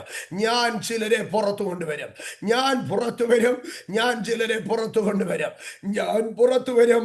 ഞാൻ ചിലരെ പുറത്തു കൊണ്ടുവരും. സ്തോത്രം, സ്തോത്രം, സ്തോത്രം, സ്തോത്രം. എൻ്റെ സഹോദരങ്ങളെ, എന്തിനാണ് നോഹയെ അകത്തിട്ടത്? ഞാൻ ഒറ്റ വാക്കിൽ പറഞ്ഞു, അത് ദൈവത്തിൻ്റെ പ്രോസസ്സായിരുന്നെന്ന്. എന്നാൽ ഞാൻ കുറച്ചും കൂടെ നല്ലൊരു വാക്യത്തിലേക്ക് നിങ്ങളെ കൊണ്ടുപോകാം. ആമേൻ. ലേവ്യ പുസ്തകം 8-ാം അധ്യായം 33 തുടങ്ങി 35 വരെയുള്ള വാക്യങ്ങൾ. ലേവ്യ പുസ്തകം 8-ാം അധ്യായം 33 തുടങ്ങി 35 വരെയുള്ള വാക്യങ്ങൾ. അവിടെ ഇങ്ങനെയാണ് പറയുന്നത്: you shall not go out of the door of the tabernacle of the congregation in 7 days until the days of your consecration be at an end, for 7 days shall he consecrate you. നിങ്ങളുടെ കരപൂരണ ദിവസങ്ങൾ, നിങ്ങളുടെ പ്രതിഷ്ഠാ ദിവസങ്ങൾ തികയുവോളം നിങ്ങൾ 7 ദിവസത്തേക്ക് സമാഗമന കൂടാരത്തിന്റെ വാതിൽ വിട്ട് പുറത്തു പോകരുത്. 7 ദിവസം അവൻ നിങ്ങൾക്ക് കരപൂരണം ചെയ്യാം. Holy spirit. ഇത് ആരെ കുറിച്ചാണ് പറയുന്നതെന്ന് അറിയാമോ? അഹരോനെയും പുത്രന്മാരെയും കുറിച്ചാണ് പറയുന്നത്. അതിന്റെ മുകൾ വാക്യങ്ങളിലേക്ക് നമ്മൾ ശ്രദ്ധിച്ചു കഴിഞ്ഞാൽ, അഹരോനെയും പുത്രന്മാരെയും കുളിപ്പിച്ച് ഇസ്രായേലിന്റെ മുമ്പിൽ കൊണ്ടുവന്നോ, എന്നിട്ട് അവരെ വസ്ത്രം ധരിപ്പിച്ചോ, അവരുടെ തലമേൽ തൈലാഭിഷേകം നടത്തി അവരെ വിശുദ്ധീകരിച്ചോ. അതിനുശേഷം എന്ത് ചെയ്തെന്നറിയാമോ? അവരെ അകത്തോട്ട് കൊണ്ടുപോയി അങ്ങ് ലോക്ക് ചെയ്തു. ഇന്ന് രാത്രി, after the anointing, after the appointment, there is a season to be locked. അഹരോനെയും പുത്രന്മാരെയോ കുളിപ്പിച്ച് വസ്ത്രം ധരിപ്പിച്ച് ഇസ്രായേലിന്റെ മുമ്പിൽ കൊണ്ട് നിർത്തി കാണിച്ചിട്ട് അടുത്തത് എന്താണ് ചെയ്തതെന്നറിയാമോ? അകത്ത് കയറ്റി ലോക്ക് ചെയ്തോ. ഇന്ന് രാത്രികാലം പലപ്പോഴും നീ പ്രസംഗങ്ങൾ കേട്ടിട്ടുണ്ടായിരിക്കാം, പലപ്പോഴും നീ ശുശ്രൂഷകൾ അനുഭവിച്ചിട്ടുണ്ടായിരിക്കാം. അഭിഷേകം ലഭിക്കുമ്പോൾ ശക്തി വരും, നീ പുറപ്പെട്ടു പോകുമെന്ന്. പക്ഷെ ഇന്ന് എനിക്ക് വേറൊന്നാണ് പ്രസംഗിക്കാനുള്ളത്. അഭിഷേകം ചെയ്യപ്പെട്ട അഹരോനെയും പുത്രന്മാരെ സമാഗമന കൂടാരത്തിന്റെ അകത്തിട്ട് 7 ദിവസം പൂട്ടിയിട്ടു. ഇന്ന് രാത്രി എന്റെ അഭിഷേകം എന്നെ ഒരു ലോക്ക്ഡ് അവസ്ഥയിലേക്ക് കൊണ്ടുപോകുന്നെങ്കിൽ അതിനകത്തൊരു കോൺസിക്രേഷൻ പ്രോസസ് നടക്കുകയാണ്. നീ പ്രാപിച്ച അഭിഷേകം നിന്നെ ഒരു ലോക്ക്ഡ് സ്റ്റേറ്റിലേക്ക് കൊണ്ടുപോകുക. നീ പ്രാപിച്ച അഭിഷേകം നിന്നെ ഒരു പൂട്ടപ്പെട്ട അവസ്ഥയിലേക്ക് കൊണ്ടുപോകുക. ഞാൻ പൂട്ടപ്പെട്ടതിന്റെ പിമ്പിൽ എന്റെ അഭിഷേകമാണ്. എന്റെ മുമ്പിൽ പല വാതിലുകളും അടഞ്ഞതിന്റെ പിമ്പിൽ ഒരു അഭിഷേകമാണ്. ഞാൻ സമാഗമന കൂടാരത്തിന്റെ വാതിലിന് വെളിയിൽ പോകാതിരുന്നത് ഒരു അഭിഷേകമാണ്. ഞാൻ അടയപ്പെട്ട ദിവസങ്ങൾ എല്ലാം അവസാനിച്ചുവെന്ന് ലോകം പറയുമ്പോൾ, എന്റെ മുമ്പിൽ അടയപ്പെട്ട വാതിലുകൾക്കകത്ത് ഞാൻ ഒതുങ്ങിയിരുന്നപ്പോൾ ഇത് ദൈവം അവന് പണി കൊടുത്തതാണെന്ന് ലോകം പറയുമ്പോൾ, സ്വർഗം പറയുകയാണ്, ഇല്ല, those are the consecration days. ഞാൻ ദൈവത്തിന് വേണ്ടി വേർതിരിക്കപ്പെടുന്ന പ്രതിഷ്ഠയുടെ കോൺസിക്രേഷൻ ഡേയ്സ് ആയിരുന്നു. Your locked season is not the season of troubles or trials, but that is the season of consecration. രൂപല ബൈഡക സന്ദരാദിയാദര റീഗല ഘടാജനാധരാജരാധര അർദ്ധനാജരാധര ധരാസവം പ്രവർധാനിയ. ആമേൻ. എന്നിട്ട് 33-ാം വാക്യത്തിൽ പറയുകയാണ്, ആമേൻ, ഞാൻ നിന്നെ അടച്ചിടും. 7 ദിവസം നീ വെളിയിൽ ഇറങ്ങരുത്. ആ 7 ദിവസങ്ങളിൽ ഞാൻ നിന്നെ കോൺസെൻട്രേറ്റ് ചെയ്യുകയാണ്. എന്നിട്ട് 34-ാം വാക്യത്തിൽ പറഞ്ഞു, നീ അകത്തു കിടക്കുമ്പോൾ, നീ അകത്ത് ലോക്ക് ചെയ്യപ്പെട്ട് കിടക്കുമ്പോൾ പുറത്തു നിനക്ക് വേണ്ടി പ്രായശ്ചിത്തം കഴിക്കുക. അകത്ത് നീ കിടക്കുമ്പോൾ പുറത്തു നിനക്ക് വേണ്ടി ഒരു പ്രൊപ്പിറ്റേഷൻ, ഒരു അറ്റോൺമെന്റ് നടന്നുകൊണ്ടേയിരിക്കാം. എന്നാൽ ഞാൻ അടുത്ത വാക്യത്തിലേക്കാണ്, 35-ാം വാക്യത്തിലേക്കാണ് കയറുന്നത്. 34-ാം വാക്യത്തിൽ ഒന്ന് പറയട്ടെ, അകത്തു കിടക്കുന്നവൻ പ്രതിഷ്ഠാപൂർണതയിലേക്ക് വരുമ്പോൾ, ആ അകത്ത് അവൻ ഇടിക്കുമ്പോൾ അവൻ കാണാത്ത അവന് വേണ്ടി ഒരു പ്രായശ്ചിത്തം, അവന് വേണ്ടി ഒരു ശുദ്ധീകരണം പുറത്ത് നടക്കുകയാണ്. അകത്ത് പ്രതിഷ്ഠ നടക്കുന്നു, പുറത്ത് ശുദ്ധീകരണം നടക്കുന്നു. തീർന്നില്ല. അതിന്റെ 35-ാം വാക്യത്തിൽ ഇങ്ങനെയാണ് എഴുതിയിരിക്കുന്നത്, ആകയാൽ നിങ്ങൾ മരിക്കാതിരിക്കാൻ 7 ദിവസം രാവും പകലും സമാഗമന കൂടാരത്തിന്റെ വാതിൽക്കൽ പാർത്ത് യഹോവയുടെ കൽപ്പന അനുസരിക്കണം. കണ്ടോ, ഈ മോശ അഹരോന്റെ അടുക്കലും പുത്രന്മാരുടെ അടുക്കലും പറയാ, മക്കളെ, നിങ്ങൾ വെളിയിൽ ഇറങ്ങരുത്, നിന്നെ ദൈവം പൂട്ടിയിടുകയാ. ആ പൂട്ടിയിടുന്ന ആ വാതിൽക്കൽ നിങ്ങൾ രാവും പകലും കർത്താവിനെ അനുസരിച്ച് അതിനകത്തു തന്നെ കിടന്നോണം. നീ പുറത്തിറങ്ങരുത്. എന്താ കാര്യമെന്നറിയാമോ? നീ മരിക്കാതെ ഇരിക്കേണ്ടതിന്. ഞാനതിനെ കുറച്ചും കൂടെ നമുക്ക് മനസ്സിലാകുന്ന അവസ്ഥയിൽ പറയുകയാണ്, അഹരോനെ, നീയും നിന്റെ മക്കളും ജീവിച്ചിരിക്കേണ്ടതിന് ആ ദൈവം നിന്നെ അകത്തിട്ട് വാതിലടയ്ക്കുകയാണ്. ഇന്ന് രാത്രി നീ അറിയണം, നിനക്കെതിരെ മരണദൂതൻ കയറി വരുമ്പോൾ, നിനക്കെതിരെ അനർത്ഥത്തിന്റെ ശക്തികൾ കയറി വരുമ്പോൾ, നീ ജീവനോടെ ഇരിക്കേണ്ടതിന് നിന്റെ ജീവൻ അവന്റെ ഭാണ്ഡത്തിൽ കെട്ടിവെക്കുന്നത് കൊണ്ട്, നിന്റെ ജീവൻ അവന്റെ ചിറകിന്റെ അകത്ത് സംരക്ഷിച്ചു വെക്കുന്നതിന്റെ അടയാളമാണ്, നിഴലാണ്, അതിന്റെ ഒരു സിഗ്നലാണ്, അതിന്റെ ഒരു കൺഫർമേഷൻ ആണ്. എന്റെ വാതിലുകളെ അടച്ചകത്തിടുന്നത്. അഹരോനെ, എന്തിനാ ദൈവം നിന്നെ അടച്ചു വാതിൽക്കലിട്ടത്? അഹരോൻ പറയും, ഞാൻ ജീവിച്ചിരിക്കേണ്ടതിനാ, ഞാൻ മരിക്കാതിരിക്കേണ്ടതിനാ ദൈവം എന്റെ വാതിൽ അടച്ചത്. ഇന്ന് രാത്രികാലം ഞാൻ പ്രവചനാത്മാവിൽ നിന്നോട് പറയുന്നു, നിന്റെ മുമ്പാകെ ചില വാതിലുകൾ അടഞ്ഞത് ദൈവം നിനക്ക് നൽകുന്ന ഒരു ഉറപ്പാ. നീ അങ്ങനെ മരിക്കത്തില്ലെന്ന്, നീ രോഗത്തിൽ മരിക്കത്തില്ലെന്ന്, ഈ പ്രശ്നത്തിൽ നീ മരിക്കത്തില്ലെന്ന്, നിന്റെ ഡെഡ് ബോഡി ലോകം കാണത്തില്ലെന്ന്. ഇന്ന് രാത്രി ഞാൻ ദൈവിക അധികാരത്തെ ദൈവസഭയ്ക്കെതിരെ വ്യാപരിച്ചു കയറി വരുന്ന ചില മരണശക്തികളെ യേശുവിന്റെ നാമത്തിൽ ഞാൻ ബന്ധിക്കുന്നു. There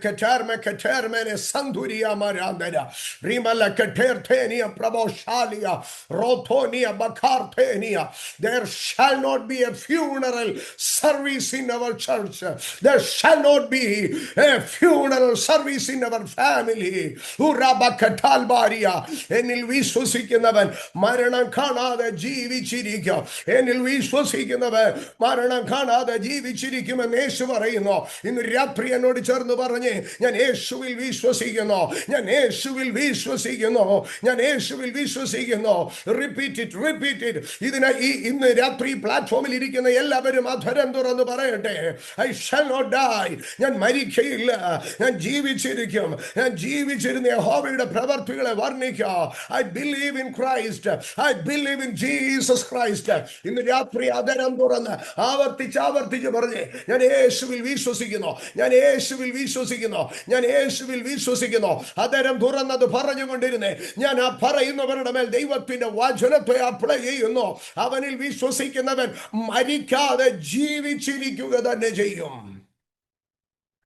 നീ പുറത്തിറങ്ങരുത്, ഞാൻ നിന്നെ അകത്ത് പൂട്ടിയിടുക. കാരണം മരണം നിന്നെ തൊടാതിരിക്കേണ്ടതിന്. അതുകൊണ്ട് കർത്താവ് പ്രവാചകനിൽ കൂടെ വിളിച്ചു പറഞ്ഞു, എന്റെ ജനമായുള്ളവരേ, നിന്റെ അറയിൽ കിടന്ന് വാതിലടച്ച് അല്പസമയം ഒളിച്ചിരിക്കുക, ക്രോധം കടന്നു പോകട്ടെ. ദൈവം വാതിലടയ്ക്കുമ്പോൾ നിനക്കതൊരു ലോക്ക്ഡ് സ്റ്റേറ്റ് പോലെ തോന്നിയേക്കാം, നിനക്കതൊരു ക്വാറന്റൈൻ അവസ്ഥ പോലെ തോന്നിയേക്കാം. പക്ഷേ ആ സമയത്ത് വെളിയിൽ ചിലത് നടക്കുന്നുണ്ട്. നിങ്ങൾ ശ്രദ്ധിച്ചു നോക്ക്, മിസ്രൈമിൽ ദൈവം വാതിലടച്ചോ, അപ്പോൾ എന്ത് സംഭവിച്ചെന്നറിയാമോ? സംഹാരകൻ അവിടെ ഇറങ്ങി നടക്കാൻ തുടങ്ങി. നിന്നെ ദൈവം വാതിലടച്ചകത്തിടുമ്പോൾ ദേശത്തിൽ ന്യായവിധി സംഭവിക്കുകയാണ്. നോഹയുടെ വാതില്, പെട്ടകത്തിന്റെ വാതില് ദൈവം അടച്ചോ, ലോകത്തിന്റെ മേൽ പ്രളയം സംഭവിച്ചോ. ലോത്തിന്റെ വാതിലിനെ ദൂതന്മാരടച്ചോ. സോദോം പട്ടണത്തിൽ ഒരു അന്ധത പിടിച്ചോ. ഇന്ന് രാത്രി നീ അറിയണം, നിന്റെ വാതില് ദൈവം അടയ്ക്കുമ്പോൾ, ദൈവത്തിന്റെ സാന്നിധ്യം നിന്റെ അകത്ത് ഒരു പ്രതിഷ്ഠയുടെ പദ്ധതി നടത്തുമ്പോൾ ലോകത്തിന്റെ ന്യായവിധിയാണ്.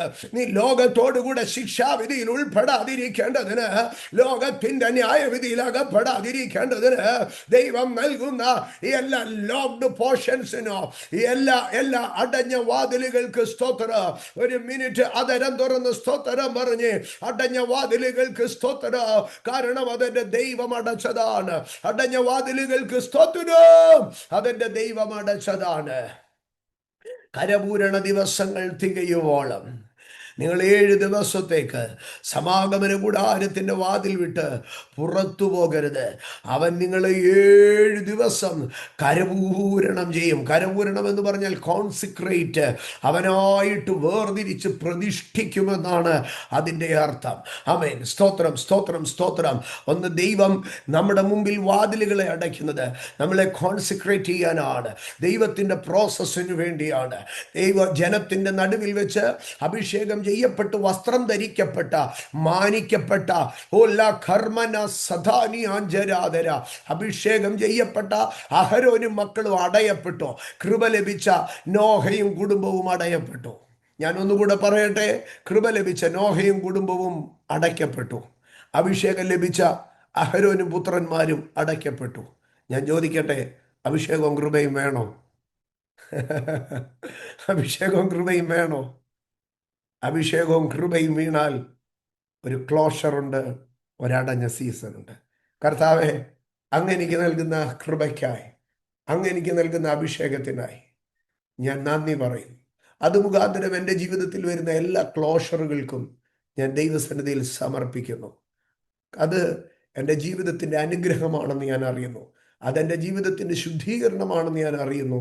അതെൻ്റെ ജീവിതത്തിൻ്റെ സംരക്ഷണമാണെന്ന് ഞാൻ അറിയുന്നു. അതെൻ്റെ ജീവിതത്തിലെ ഒരു പ്രോസസ്സാണെന്ന്, ഒരുക്കമാണെന്ന് ഞാൻ അറിയുന്നു. Thank you Lord for all the closed doors.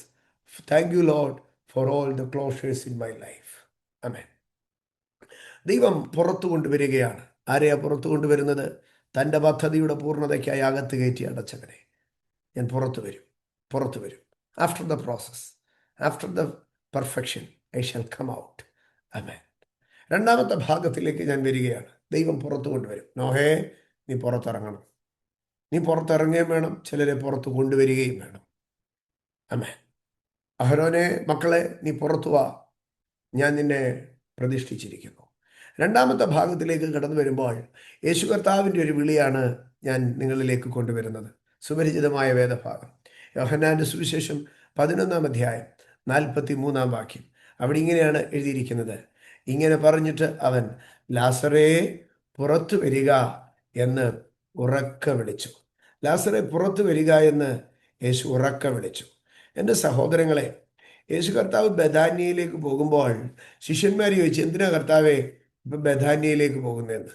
യേശു പറഞ്ഞു, ഞാൻ അവനെ ഉണർത്താൻ പോവുകയാണ്. യേശു പറഞ്ഞപ്പോൾ ഉണർത്താൻ പോവുകയാണെന്ന് മാത്രമേ പറഞ്ഞുള്ളൂ. എന്നിട്ട് യേശു അവിടെ ചെന്ന് കഴിഞ്ഞപ്പോൾ മറിയത്തിൻ്റെ അടുക്കൽ പറഞ്ഞു, വിശ്വസിച്ചാൽ നീ ദൈവത്തിൻ്റെ മഹത്വം കാണുമെന്ന്. എന്നാൽ ഇതിനൊക്കെ അപ്പുറം യേശു ലാസറിൻ്റെ കല്ലറവാതിൽക്കൽ ചെന്ന് നിന്നിട്ട് യേശു പറയുന്ന വാക്കിതാണ്, ലാസറെ പുറത്തു വരിക, ലാസറെ പുറത്തു വരിക. ഞാനപ്പോൾ ഒരു ചോദ്യം ചോദിക്കുകയാണ്, ലാസർ എന്തിനാണ് അകത്ത് കയറിയത്? ലാസർ എന്തിനാ അകത്ത് കയറിയത്? ലാസറെ എന്തിനാ അകത്ത് കയറിയത്? ലാസർ പറയും, ഞാൻ അകത്ത് കയറിയതല്ല, നാട്ടുകാരെല്ലാം കൂടെ എന്നെ അകത്ത് കയറ്റിയതാണ്. ഇന്ന് രാത്രി ഞാൻ അതിൽ നിന്നൊരു കാര്യം പറയട്ടെ. ആരൊക്കെ കൂടിയാണ് നിന്നെ അകത്ത് കയറ്റിയതെങ്കിലും നീ പുറത്തു വരും. ദൈവം വിളിക്കും, നീ പുറത്തു വരും. എല്ലാ അകത്ത് കയറ്റവും ദൈവത്താലല്ല കേട്ടോ. ലാസറെ, നീ എന്തിനാ ഈ അകത്ത് കയറിയിരിക്കുന്നത്? ലാസർ പറയും, എൻ്റെ പൊന്നച്ചായ, ഞാൻ അകത്ത് കയറിയതല്ല. പിന്നെയോ, അവരെല്ലാവരും എന്നെ അകത്ത് കയറ്റിയതാ. എന്നിട്ട് അവരകത്ത് കയറ്റിയത് എങ്ങനെയാണ് നിന്നെ അകത്ത് കയറ്റിയത്? എൻ്റെ പൊന്നച്ചായ, എൻ്റെ കാല് തുടങ്ങി തല വരെ അവർ ചുറ്റിക്കെട്ടി ചുറ്റിക്കെട്ടി ചുറ്റിക്കെട്ടി എന്നെ ശീലകൾ കൊണ്ട് പൊതിഞ്ഞ് എന്നെ അകത്തുകൊണ്ട് തള്ളിയിട്ടു. ഓ, എന്നെ അകത്തോട്ടിട്ടു. ആമേൻ. ഇനി എപ്പോഴെങ്കിലും അവർ ഈ കതക് തുറക്കുമോ? തുറക്കും തുറക്കും തുറക്കും. അവരിനി എപ്പോഴാണ് തുറക്കുന്നത്? എന്നെപ്പോലെ വേറെ ഒരാളെ അവരിതുപോലെ കെട്ടിപ്പൂട്ടിയിട്ട് അവർ ഇങ്ങോട്ട് തള്ളാൻ വേണ്ടി ഇനിയും തുറക്കും. അപ്പം ഈ ഈ ഈ ഈ ഗുഹയ്ക്കകത്തുനിന്ന് ആരും ഇതുവരെ പുറത്തിറങ്ങിയിട്ടില്ലേ? ലാസർ പറയും, ഇന്ന് വരെ ഈ ഗുഹയ്ക്കകത്ത് കയറിയവരെ ആരും പുറത്തിറങ്ങിയിട്ടില്ല. ഇടയ്ക്കിടയ്ക്ക് ഈ കല്ല് ഉരുട്ടി മാറ്റും, ഈ ഗുഹ തുറക്കും, എന്നിട്ട് ഇനിയും പുറത്തിറങ്ങത്തില്ലെന്ന് പറഞ്ഞ് ഒരുത്തനെയും കൂടെ അവർ ചുറ്റിക്കെട്ടി അകത്തിടും. ഇന്ന് രാത്രി ഞാൻ പറയട്ടെ, നിന്നെ ചുറ്റിക്കെട്ടി മനുഷ്യനകത്തിട്ട വിഷയങ്ങളിൽ, ആമേൻ, ആഭിചാരം കൊണ്ടാകട്ടെ, മന്ത്രവാദം കൊണ്ടാകട്ടെ, പക കൊണ്ടാകട്ടെ, അസൂയ കൊണ്ടാകട്ടെ, ഏത് സംഗതി കൊണ്ട് നിന്നെ ചുറ്റിക്കെട്ടി അകത്ത് ശീലയിൽ പൊതിഞ്ഞ് അകത്ത് വെച്ചിരിക്കുന്നോ, നീ പുറത്തു വരിക തന്നെ ചെയ്യും. കർത്താവ് തൻ്റെ ശബ്ദം കൊണ്ട് പേർ വിളിച്ചിട്ട് കർത്താവ് ലാസറിൻ്റെ അടുക്കൽ പറയുക, ലാസറെ പുറത്തു വാ. ഇനി ഞാൻ അടുത്ത ഒരു ചോദ്യം ചോദിക്കാം. ലാസറിനെ ഗുഹയ്ക്കകത്ത് കൊണ്ടുവെക്കാൻ 10 പേരുണ്ടായിരുന്നായിരിക്കാം. പോട്ടെ, രണ്ട് സൈഡിലും 3 വീതം 6 പേരെങ്കിലും ഉണ്ടായിരിക്കാം. പക്ഷേ ലാസർ പുറത്തിറക്കാൻ എത്ര പേരെ കർത്താവ് വിളിച്ചോ? നിങ്ങളെല്ലാം കൂടെ കൊണ്ട് വെച്ചതല്ലേ? നിങ്ങളൊരു 3-4 പേര് പോയി ലാസറിനെ പുറത്തിറക്കിക്കൊണ്ട് വാ. കർത്താവ് പറഞ്ഞോ? ഇല്ല, നിന്നെ അകത്ത് കയറ്റാൻ 10 പേര് വേണമായിരുന്നോ? പക്ഷേ നിന്നെ പുറത്തിറക്കാൻ ദൈവത്തിന് ഒരുത്തൻ്റെ ഒത്താശ വേണ്ട. ഇന്ന് രാത്രി ഞാൻ പറയട്ടെ, നിന്നെ ഗുഹയ്ക്കകത്ത് കയറ്റാൻ പിശാചിന് 1000 പേര് വേണമായിരുന്നു. പക്ഷേ നിന്നെ പുറത്തിറക്കാൻ ദൈവത്തിന് ഒരുത്തൻ്റെ ഒത്താശ ആവശ്യമില്ല. തമിഴിൽ മനോഹരമായിരിക്കുന്ന ഒരു പാട്ടുണ്ട്, ഉമക്ക് ഉദവി തേവയില്ലേ ആണ്ടവരെ, ഉമക്ക് ഉദവി തേവയില്ലേ. ഇന്ന് രാത്രി എൻ്റെ സഹോദരങ്ങളെ, എന്നെയും നിങ്ങളെയും നിങ്ങളുടെ കുഞ്ഞുങ്ങളെയും ആമേൻ ഒരിക്കലും പുറത്തു വരാതെ വേണ്ട ചുറ്റിക്കെട്ടി അകത്തു കയറ്റാൻ മനുഷ്യർ 10 പേര് വേണമായിരിക്കും. പക്ഷേ എൻ്റെ ദൈവത്തിന് ആമേൻ പുറത്തു കൊണ്ടുവരുവാൻ ഒരുത്തൻ്റെ ഒത്താശ ആവശ്യമില്ല. അവനൊന്ന് പേര് വിളിക്കുക, ലാസറെ നിന്നെ പുറത്തിറക്കാൻ ഞാൻ ഒരാളെ അയച്ചിട്ടുണ്ടെന്നല്ല പറഞ്ഞത്. ലാസറെ നീ ഇങ്ങ് പുറത്തിറങ്ങി പോര്. ലാസറെ, ലാസർ പുറത്തിറങ്ങി വന്നു. സ്തോത്രം, ആമേൻ. ഇനി ഞാൻ അടുത്ത ഒരു ഭാഗത്തിലേക്ക് വരാം. ആമേൻ. ഈ മാർത്തയുടെ മറിയത്തിന്റെ അടുക്കൽ ചോദിക്കാം, മർത്താ മറിയം, നീ എന്താ ലാസറിനെ കൊണ്ടുപോയി അകത്ത് കയറ്റി ലോക്ക് ചെയ്തത്? ആ മാർത്തയും മറിയയും പറയോ, എൻ്റെ പൊന്നച്ചായ, എനിക്ക് ഒത്തിരി പ്രതീക്ഷയുണ്ടായിരുന്നോ, പ്രതീക്ഷ ഉള്ളിടത്തോളം ഞങ്ങൾ അവനെ വെളിയിൽ വെച്ചോ, പക്ഷേ എല്ലാ പ്രതീക്ഷയും തീർന്നപ്പോൾ ഞങ്ങൾ എന്ത് ചെയ്തോ, അവനെ അകത്ത് കൊണ്ടുവച്ചോ. ഇന്ന് രാത്രി ഞാൻ പറയുകയാണ്, നിന്റെ എല്ലാ പ്രതീക്ഷയും തീർന്നതുകൊണ്ട് നീ ചില സംഗതികൾ എടുത്ത് അകത്ത് വെച്ചിട്ടുണ്ട്. ആമേ, നിന്റെ ശുശ്രൂഷ ഇനിയും ഒരു പ്രതീക്ഷയില്ല, അതുകൊണ്ട് ശുശ്രൂഷ മടക്കി കെട്ടി ബൈബിളും പുസ്തകവും എടുത്ത് അകത്തോട്ടങ്ങ് വെച്ചോ. ഇന്ന് രാത്രി ഞാൻ പറയട്ടെ, നീ പ്രതീക്ഷയില്ലാതെ അകത്ത് വെച്ച വിഷയത്തെ സ്വർഗം പുറത്തെടുക്കും. 4 ഇന്റർവ്യൂവിന് പോയി പരാജയപ്പെട്ടത് കൊണ്ട് നീ നിന്റെ പ്രൊഫഷനെ അങ്ങ് അകത്തോട്ട് വെച്ചോ, തമ്പുരാൻ അതിനെ പുറത്തെടുക്കാം. നിന്റെ മക്കളെ നീ ഉപദേശിച്ചിട്ട് നന്നാവാത്തത് കൊണ്ട് നീ അതങ്ങ് അകത്തോട്ട് വെച്ചോ, നിന്റെ വിശ്വാസത്തെ നീ അകത്തോട്ട് വെച്ചോ. ഇന്ന് രാത്രി നിന്റെ അധൈര്യത്തിൽ, നിന്റെ വിചാരത്തിൽ തീർന്നുവെന്ന് കരുതി ഇനി ഒരു ഹോപ്പില്ലാത്തത് കൊണ്ട്, ആമേ, നിന്റെ നിരാശ കൊണ്ട്, ആമേ, ഇനി നീ എഴുന്നേക്കത്തില്ലെന്നുള്ള തോന്നൽ കൊണ്ട് ഏതൊക്കെ വിഷയങ്ങൾ നീ അകത്ത് തള്ളി വെച്ചോ, ഇന്ന് രാത്രി യേശു അതിനെ പുറത്തെടുക്കുകയാണ്. മാർത്തേ, മറിയമേ, നീ അകത്ത് കയറ്റിയതിനെ ഞാൻ പുറത്തെടുക്കാൻ പോവുകയാണ്. നിന്റെ പ്രതീക്ഷ നഷ്ടപ്പെട്ട വിഷയത്തെ ഞാൻ പുറത്തെടുക്കാൻ പോവുകയാണ്. നിന്റെ പ്രതീക്ഷ നഷ്ടപ്പെട്ട വിഷയത്തെ ഈ 2025 അവസാന പാദത്തിൽ ദൈവാത്മാവ് എൻ്റെ മേലിട്ട പ്രവചന അധികാരത്തിൽ നിന്നുകൊണ്ട് ഞാൻ വിളിച്ചു പറയുന്നു, നീ ഹോപ്പ്ലെസ് എന്ന് പറഞ്ഞ് അവൻ ഗിവപ്പ് ചെയ്ത് അകത്തു കയറ്റിയ ചില വിഷയങ്ങളെ എൻ്റെ ദൈവം പുറത്തെടുക്കുകയാണ്. പേര് വിളിച്ചു പുറത്തെടുക്കുകയാണ്, പേര് വിളിച്ചു പുറത്തെടുക്കുകയാണ്, പേര് വിളിച്ചു പുറത്തെടുക്കുകയാണ്. യേശു കർത്താവ് ഈ അകത്തിരിക്കുന്ന ലാസറിന്റെ അടുക്കലേക്ക് പോകുമ്പോൾ യേശുവിൻ്റെ കൂടെ ഉള്ളവർ പറഞ്ഞു, ഒന്നാമതേ കൊള്ളുന്ന പരുവത്തിലിരിക്കുക, ഇനിയിപ്പം ഈ അകത്തു കയറിയ വിഷയത്തെ തൊടാൻ പോയാ അവന്മാരെല്ലാം കൂടെ നമ്മളെ കൊല്ലുമെന്നാണ് പറഞ്ഞത്. നമുക്ക് അവനോടുകൂടെ മരിക്കാമെന്ന്. ഇന്ന് രാത്രി എന്നെ കേൾക്കുന്ന എൻ്റെ സഹോദരങ്ങളെ, മനുഷ്യൻ അകത്തു കയറ്റിയ ചില വിഷയങ്ങൾ, അതേ തൊടാൻ ചെന്നാൽ നിനക്ക് മരണം സംഭവിക്കുമെന്ന്. യെസ്, മനുഷ്യൻ അകത്തു കയറ്റി ഒതുക്കിയ ചില വിഷയങ്ങൾ, അത് നീ എടുക്കാൻ ചെന്നാൽ നിനക്ക് പണി കിട്ടുമെന്ന് ശത്രു പറഞ്ഞ വിഷയത്തിൽ മരിക്കാനല്ല, ജീവിപ്പിക്കാൻ തന്നെ കർത്താവ് വരികയാണ്. ബെഥാന്യയിൽ യേശു വന്ന്, സ്തോത്ര, ആമേൻ, ലാസറിന്റെ കല്ലറയിൽ വന്ന് അകത്തു കയറിയ വിഷയത്തെ തൊട്ടാൽ യേശു മാത്രമല്ല കൂടെയുള്ളവരും മരിക്കുമെന്നാ പറഞ്ഞത്. പക്ഷേ യേശു ബെഥാന്യയിൽ ചെന്ന് ഒരുത്തനും കല്ലെറിഞ്ഞില്ല, ഒരുത്തനും കുറുവടി എടുത്തില്ല, ഒരുത്തനും കൊന്നില്ല. പകരം യേശു അടഞ്ഞ അധ്യായത്തെ ഒന്നുകൂടെ തുറക്കുകയാണ്. ഇന്ന് രാത്രി, ആമേൻ, ഇതിനകത്തിരിക്കുന്ന ഏറിയ പങ്കാൾക്കാര് നല്ല മലയാളം പറഞ്ഞ് ശീലിച്ചിട്ടുള്ളവരായതുകൊണ്ട് ഞാൻ ഇങ്ങനെ പറയുകയാണ്, ചില അടഞ്ഞ അധ്യായങ്ങളെ ദൈവം റീഓപ്പൺ ചെയ്യും. ഇന്ന് രാത്രി വിശ്വസിച്ചാട്ട് ചില ക്ലോസ്ഡ് ചാപ്റ്റേഴ്സ് ദൈവം റീഓപ്പൺ ചെയ്യാൻ പോവുകയാണ്. അടഞ്ഞ അധ്യായങ്ങൾ തുറക്കും. നിനക്കത് നിന്റെ മുഖത്ത് നോക്കി മനുഷ്യൻ പറഞ്ഞത് അടഞ്ഞ അധ്യായം, അത് വിട്ടുകള സാറേന്ന്. ഇല്ലില്ലില്ല, നീ വിട്ടുകളഞ്ഞു, നിന്റെ കുടുംബം വിട്ടുകളഞ്ഞു, നിന്റെ സഹോദരങ്ങൾ വിട്ടുകളഞ്ഞു. പക്ഷെ ദൈവം റീഓപ്പൺ ചെയ്യും, ദൈവം റീഓപ്പൺ ചെയ്യും, ദൈവം റീഓപ്പൺ ചെയ്യും. ദൈവം അതിനെ പുറത്തു കൊണ്ടുവരും, ദൈവം അതിനെ പുറത്തു കൊണ്ടുവരും, ദൈവം അതിനെ പുറത്തു കൊണ്ടുവരും. എല്ലാർമോ ടോലോറോ സൊറ്റോനിയ പ്രബേറി ബ്രാമഷ് കൽമരഥനാദിയാദര. എൻ്റെ സഹോദരങ്ങളെ, സ്തോത്രം. മാർത്ത യേശുവിൻ്റെ അടുക്കൽ ഒരു വാക്ക് പറഞ്ഞു, കർത്താവേ, അവൻ നാറ്റം വെച്ചു തുടങ്ങി. പക്ഷേ നാറ്റം വെച്ചുവെന്ന് ഹോപ്പ്ലെസ് ആയി പറഞ്ഞ വിഷയത്തിൽ യേശു അതിനെ പുറത്തെടുത്തു. ഇന്ന് രാത്രി എൻ്റെയും നിങ്ങളുടെയും ബുദ്ധിയിൽ നാറ്റം വെച്ചു എന്ന് പറഞ്ഞ വിഷയത്തെ ദൈവം പുറത്തെടുക്കും. വിശ്വസിക്കുന്നവർ മാത്രം കരമുയർത്തിയൊരു ഹല്ലേലൂയ പറഞ്ഞാട്ടെ. ഹല്ലേലൂയ, ആമേൻ, ആമേൻ, ആമേൻ. ഒന്ന്, പ്രോസസ്സിന് വേണ്ടി ദൈവം കയറ്റി അടച്ചെങ്കിൽ പ്രോസസ്സ് ഫിനിഷ് ആകുമ്പോൾ ദൈവം പുറത്തു കൊണ്ടുവരും. 2, നാട്ടുകാർ കയറ്റി അടച്ചതെങ്കിൽ ദൈവം പുറത്തു കൊണ്ടുവരും. 3, ഞാൻ രാജാക്കന്മാരുടെ 1-ാം പുസ്തകത്തിലേക്ക് നിങ്ങളെ കൊണ്ടുപോവുകയാണ്. രാജാക്കന്മാരുടെ 1-ാം പുസ്തകം 19-ാം അധ്യായം. അവിടെയും ദൈവം പറയുകയാണ്, നീ പുറത്തു വന്നേ, നീ പുറത്തു വന്നേ. ദൈവം പറയുക, നീ പുറത്തു വാ. രാജാക്കന്മാരുടെ 1-ാം പുസ്തകം 19-ാം അധ്യായം 11-ാം വാക്യം, നീ പുറത്തു വന്ന് പർവ്വതത്തിൽ യഹോവയുടെ മുമ്പാകെ നിൽക്ക എന്ന് അവൻ കൽപ്പിച്ചു. അപ്പോൾ ഇതാ യഹോവ കടന്നു പോകുന്നു. ശക്തിയുള്ള ഒരു കൊടുങ്കാറ്റ് യഹോവയുടെ മുമ്പിൽ പർവ്വതങ്ങളെ കീറി പാറകളെ തകർത്തു. കാറ്റിൻ്റെ ശേഷം ഒരു ഭൂകമ്പം ഉണ്ടായി. സ്തോത്രം. എൻ്റെ സഹോദരങ്ങളെ, ഇത് ആരോട് പറയുന്നതാണെന്ന് നമുക്കറിയാം. ഹോരേബിന്റെ പർവ്വതത്തിനകത്ത് ഏലിയാവിനോട് പറയുകയാണ്. ഏലിയാവിന്റെ അടുക്കൽ പറയുകയാണ്, നീ പുറത്തു വന്ന് പർവ്വതത്തിൽ യഹോവയുടെ മുമ്പാകെ നിൽക്കാം. അപ്പോൾ ദൈവം എന്ത് ചെയ്യും? യഹോവ കടന്നു പോകും. ഇന്ന് രാത്രി ഞാനൊരു കാര്യം പറയുകയാണ്.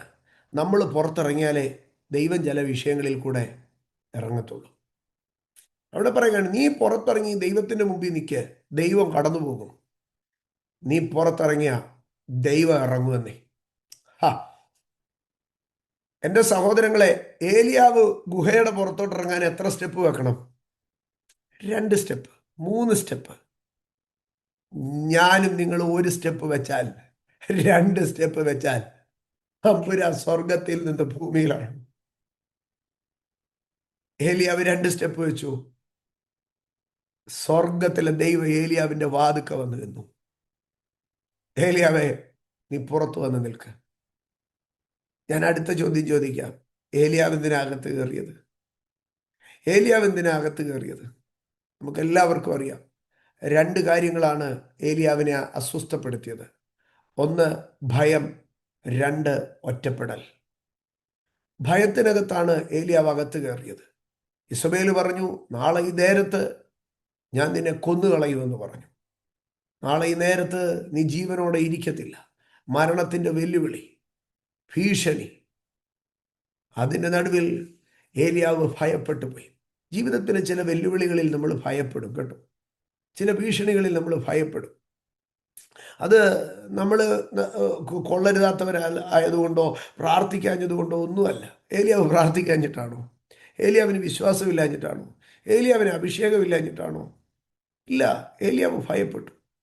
പക്ഷെ ഒരു കാര്യമുണ്ട് സഹോദരങ്ങളെ, ആ ദിവസത്തിന് ശേഷം ഏലിയാവിൻ്റെ ജീവിതത്തിൽ ഇസബേലിന് പ്രസക്തിയില്ല കേട്ടോ. അതോടുകൂടി ഇസബേലിൻ്റെ പ്രസക്തി കഴിഞ്ഞു.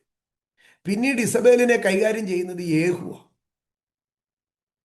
അതോടുകൂടി ഇസബേലിൻ്റെ ചാപ്റ്റർ ക്ലോസ്. ഇസബേല് കുറെ കാലം കൂടെ ജീവിച്ചിരുന്നു കാണും. പക്ഷേ ഇസബേല് പിന്നീട് ഏലിയാവിൻ്റെ ജീവിതത്തെ തൊട്ടിട്ടില്ല.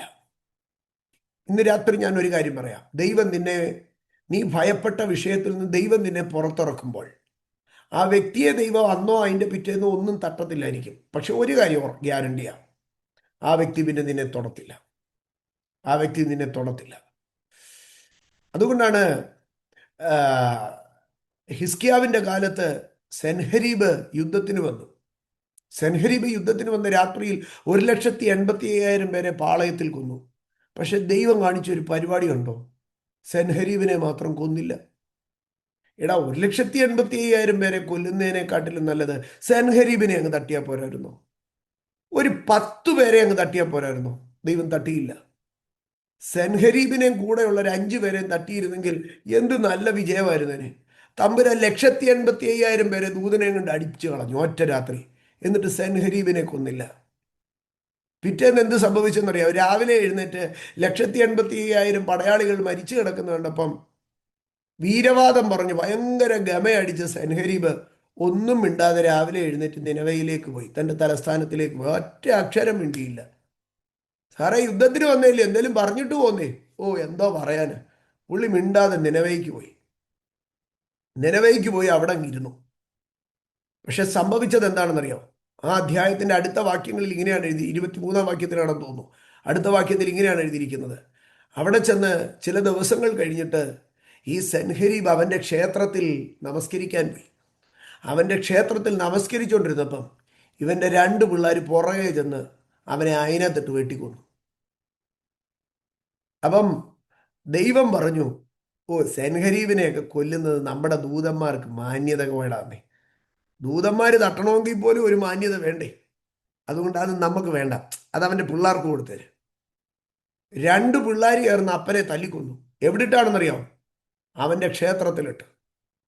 എന്നിട്ട് ആ 2 പിള്ളേർ നാട് വിട്ട് ഓടിപ്പോയി. രാജകുമാരന്മാർ നാട് വിട്ട് ഓടിപ്പോയി. അവൻ്റെ വേറൊരു മകൻ രാജ്യഭാരം ഏറ്റെടുത്തു.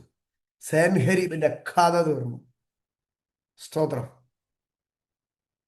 ദൈവം ചിലതൊക്കെ ചെയ്യാനുള്ളത് തീർത്തിട്ടേ ചിലതിനെ തട്ടത്തുള്ളൂ കേട്ടോ. ദൈവം ചിലതൊക്കെ ചെയ്യാനുള്ളത് തീർത്തിട്ടേ തട്ടത്തുള്ളൂ. സ്തോത്രം. ചില ശത്രുക്കളെ ഒന്നും ദൈവം നീക്കിക്കളയത്തില്ല. അതിന് 2 കാരണമുണ്ട്. ഒന്ന്, നീ വിരുന്നുണ്ണുന്നത് അവൻ കാണണ്ടേ. ശത്രുക്കൾ കാണുക ഞാൻ നിനക്ക് വിരുന്നൊരുക്കും. നീ വിരുന്നുണ്ടിട്ട് നിന്റെ വിരുന്ന് കഴിഞ്ഞിട്ടേ ദൈവം അവനെ അവിടുന്ന് പറിക്കത്തുള്ളൂ. കാരണം നീ വിരുന്നുന്നത് അവനൊന്ന് കാണണമെന്നേ. രണ്ട്, ദൈവം കണക്ക് തീർത്തിട്ടേ സെൻഹരീബിനെ തട്ടത്തുള്ളൂ. ഞാൻ വിഷയത്തിലേക്ക് വരികയാണ്. ഏലിയാവിന്റെ അടുക്കൽ പറയുകയാണ്, ഏലിയാവ് നീ പുറത്തു വരിക. ഏലിയാവിന് രണ്ട് കാരണമാണ്. ഒന്ന്, ഭയം. രണ്ട്, ഏലിയാവ് പറയുകയാണ്, ഞാൻ ഒരുത്തൻ മാത്രം ശേഷിച്ചിരിക്കുന്നു, ഞാൻ ഒറ്റപ്പെട്ടു പോയി. ജീവിതത്തിന്റെ ശുശ്രൂഷയ്ക്കകത്തുണ്ടാകുന്ന മടുപ്പ്, ജീവിതത്തിന്റെ ശുശ്രൂഷയ്ക്കകത്തുണ്ടാകുന്നതായ അധികം അധ്വാനിക്കുന്നു. പക്ഷെ അധ്വാനിക്കുന്നതിന് എന്ത് ചെയ്യുകയാണ്? ഒറ്റപ്പെടുകയാണ്. അധ്വാനിക്കുന്നതിന് പോരാട്ടം കൂടുകയാണ്, പ്രശ്നം കൂടുകയാണ്. അവസാനം ഏലിയാവ് പറഞ്ഞു, മതി യഹോവേ മതി, ഇപ്പോൾ എന്നെ അങ്ങ് എടുക്കണേന്ന് പറഞ്ഞിട്ട് ദൈവം അതും ചെയ്തില്ല. എടുക്കണേന്ന് അത്രയും വയ്യാതെ വരുമ്പോഴത് ഒരു മനുഷ്യൻ പറയുന്നത്, എന്നെ ഒന്ന് എടുക്കാവോ എന്ന് ചോദിച്ച മനുഷ്യനെ 2 കഷണം അപ്പം കൊടുപ്പിച്ചിട്ട് പിന്നെ 40 ദിവസവും ഓടിച്ചു. എന്തൊരു പരിപാടിയാന്ന് നോക്കണേ. അന്ന് വരെ ദിവസം ഒരപ്പം വെച്ച് കിട്ടിക്കൊണ്ടിരുന്നയാ. ഇപ്പൊ 2 അപ്പം കൊടുത്തിട്ട് പിന്നെ 40 ദിവസം പട്ടിണിക്ക് ഓടിച്ചു. എന്നെ ഒന്ന് എടുക്കാവോ എന്ന് ചോദിച്ചതേ ഉള്ളൂ, അതിന്റെ പണിയാ 40 ദിവസം ഓടിച്ചു. ഇന്ന് രാത്രി ഞാൻ പറയട്ടെ, അവിശ്വാസത്തിന്റെ അധൈര്യത്തിന്റെ വാക്കുകൾ പറഞ്ഞ കർത്താവ് നമ്മളെ തള്ളിക്കളയത്തൊന്നുമില്ല. പക്ഷെ കർത്താവ് നമ്മളെ, എന്നെ അങ്ങ് എടുക്കണേ കർത്താവേ എന്ന് പറഞ്ഞാൽ 40 ഡേ കണ്ടിന്യൂസ് ആയിട്ട് ദൈവം പിന്നീട് ഓടിക്കും. ദൈവം എടുത്തതുമില്ല, എന്നാ അവിടെ കിടന്ന് ഉറങ്ങാനും സമ്മതിച്ചില്ല. തട്ടി ഉണർത്തിയിട്ട് പറഞ്ഞു 40 ദിവസം ഓടിക്കോളാൻ പറഞ്ഞു. ഓടി അകത്തി എന്നിരുന്നപ്പോ പറയാ, ഇറങ്ങി പുറത്ത് നിൽക്കുക. ഏലിയാവ് പുറത്തു നിന്നു. ഗുഹയിൽ നിന്ന് പുറത്തു വന്നിട്ട് ഏലിയാവ് എന്ത് ചെയ്യുകയാണെന്നറിയാമോ? മുഖം മൂടി, ഒരു പുതപ്പെടുത്തി ഇങ്ങനെ മുഖം മൂടി നിൽക്കുക. എന്നെ ആരും കാണല്ലേ. പക്ഷേ ആ മുഖം മൂടിയ പുതപ്പ് കൊണ്ടാണ് അടുത്ത മണിക്കൂറുകളിൽ ഏലിയാവ് തൻ്റെ ശുശ്രൂഷയെ കൈമാറി എലീശയെ പൊക്കിയെടുത്ത് വരുന്ന ആളുകളിൽ യോർദാനെ 2ആയി വിഭജിച്ച് പിൽക്കാലത്ത് ആ പുതപ്പിനെ എലീശയ്ക്ക് കൈമാറി അത്ഭുതത്തിന്റെ പുതപ്പാക്കി മാറ്റിയത്. ദൈവം നിന്നെ പുറത്തിറക്കുന്നത് എന്തിനാണെന്നറിയാമോ? നീ മുഖം മൂടിയ പുതപ്പ് കൊണ്ട് ചില അത്ഭുതങ്ങളെ ചെയ്യുവാൻ, നിന്റെ ശുശ്രൂഷയുടെ 2ആം ഘട്ടം കാണുവാൻ ഏലിയാവിനെ ദൈവം പുറത്തിറക്കുമ്പോൾ ഇസബേലിന്റെ മുമ്പിൽ തിരിച്ചുകൊണ്ട് നിർത്താനല്ല ദൈവം ഏലിയാവിനെ പുറത്തിറക്കിയത്. ആഹാബിന്റെ മുമ്പിൽ പോയി അടുത്ത ദൂത് പറയാനല്ല ദൈവം ഏലിയാവിനെ പുറത്തിറക്കിയത്. പകരം ഏലിയാവിനെ പുറത്തിറക്കിയത് ഏലിയാവിന്റെ ശുശ്രൂഷയുടെ, ഏലിയാവിന്റെ നിയോഗത്തിന്റെ അടുത്ത ഘട്ടത്തിന് വേണ്ടിയായിരുന്നു. ഇന്ന് രാത്രി ദൈവം നിന്നെ പുറത്തിറക്കുകയാണ്. To the another level, to the next level. ഇന്ന് രാത്രി പരിശുദ്ധാത്മാവ് ചിലരെ തൊടുന്നു.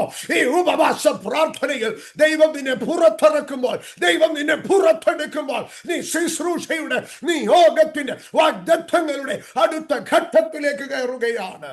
ഈ ഒരു സീസണിൽ നീ ഗുഹയ്ക്കകത്തിരുന്നോ, ഒരു സീസണിൽ നീ ലോക്ക്ഡ് ആയിരുന്നോ, ഒരു സീസണിൽ നീ അടയപ്പെട്ടോ, സാധ്യതകൾ അവസാനിച്ചു, ബന്ധങ്ങൾ നഷ്ടപ്പെട്ടോ, ഭയപ്പെട്ടോ, ഒറ്റപ്പെട്ടോ. പക്ഷെ നിന്റെ ഭയത്തിന്റെ ഗുഹയ്ക്കകത്തു നിന്ന്, നിന്റെ ഒറ്റപ്പെടലിന്റെ ഗുഹയ്ക്കകത്തു നിന്ന്, നിന്റെ ഏകാന്തതയുടെ ഗുഹയ്ക്കകത്തു നിന്ന്, നിന്റെ ഭീഷണിയുടെ ഗുഹയ്ക്കകത്തു നിന്ന് സ്വർഗം നിന്നെ പുറത്തെടുക്കുമ്പോൾ നിന്റെ ശുശ്രൂഷയുടെ ലെവല് മാറുകയാണ്. ജമാർഫേനിയ പരിശുദ്ധാത്മാവ് ചിലരെ ഇതിനകത്ത് അനോയിന്റ് ചെയ്യുന്നു. ഏലിയാവ് പുറത്തിറങ്ങിയപ്പോൾ ഏലിയാവിന് മാത്രമല്ല മാറ്റം വന്നത്, ഏലിയാവിന്റെ ശുശ്രൂഷ മാത്രമല്ല മാറിയത്, ഏലിയാവ് പിടിച്ചിരുന്ന പുതപ്പിന്റെ കൂടെ ശുശ്രൂഷ മാറി. ഏലിയാവ് പുറത്തിറങ്ങിയപ്പോൾ ഏലിയാവിന്റെ ശുശ്രൂഷ മാത്രമല്ല മാറിയത്, ഏലിയാവിന്റെ പുതപ്പിന്റെ ശുശ്രൂഷ കൂടെ മാറി. അങ്ങനെയെങ്കിൽ ഇന്ന് രാത്രി അഭിഷക്തൻ പുറത്തിറങ്ങുമ്പോൾ അഭിഷക്തൻ മാത്രമല്ല, അഭിഷക്തനോട് ചേർന്ന് നിൽക്കുന്ന ദൈവസഭ, അഭിഷക്തനോട് ചേർന്ന് നിൽക്കുന്ന ചർച്ച് ലീഡേഴ്സ്, ഒരു സീസൺ, ഒരു അഭിഷക്തന്റെ സീസൺ മാറുമ്പോൾ, ആ ചർച്ചിന്റെ സീസൺ മാറും. Lartemenia Prabashakatortania, O Rakatalba Hasa Prabartani, Limehetenia, Rukala Baudiba Prabartania, Prabasha Prabartania, Eliavine Sahaich Podapa, Eliavine Tonacha Podapa, Eliavin the Mugam Marakanda Kavana Kudan in the Podapa, Eliavin the Saitetil, Eliavin Ushna Nalgia, Eliavin the Ratrigal, Eliavin Samrichicha, Ah Pudapa, Ipol Ah Pudapin the Sisrusha. ആ പുതപ്പിന്റെ അധികാരം, ആ പുതപ്പിന്റെ നിയോഗമാറുകയാണ്.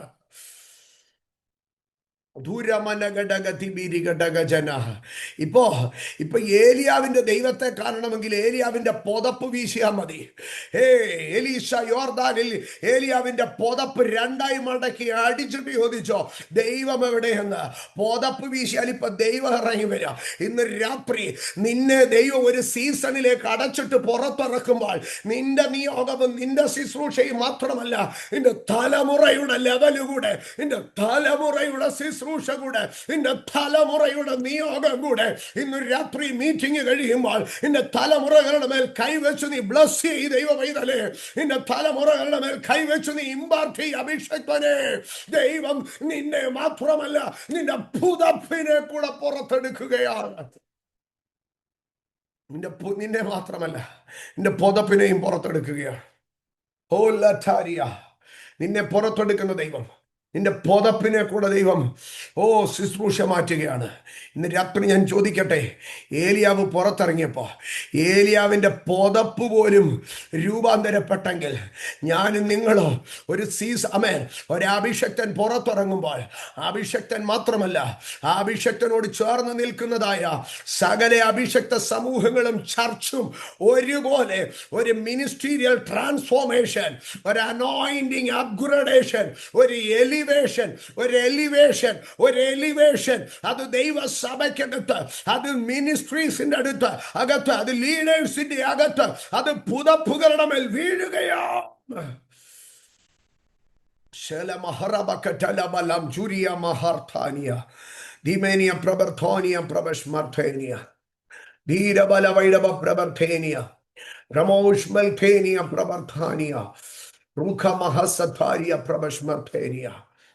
Jesus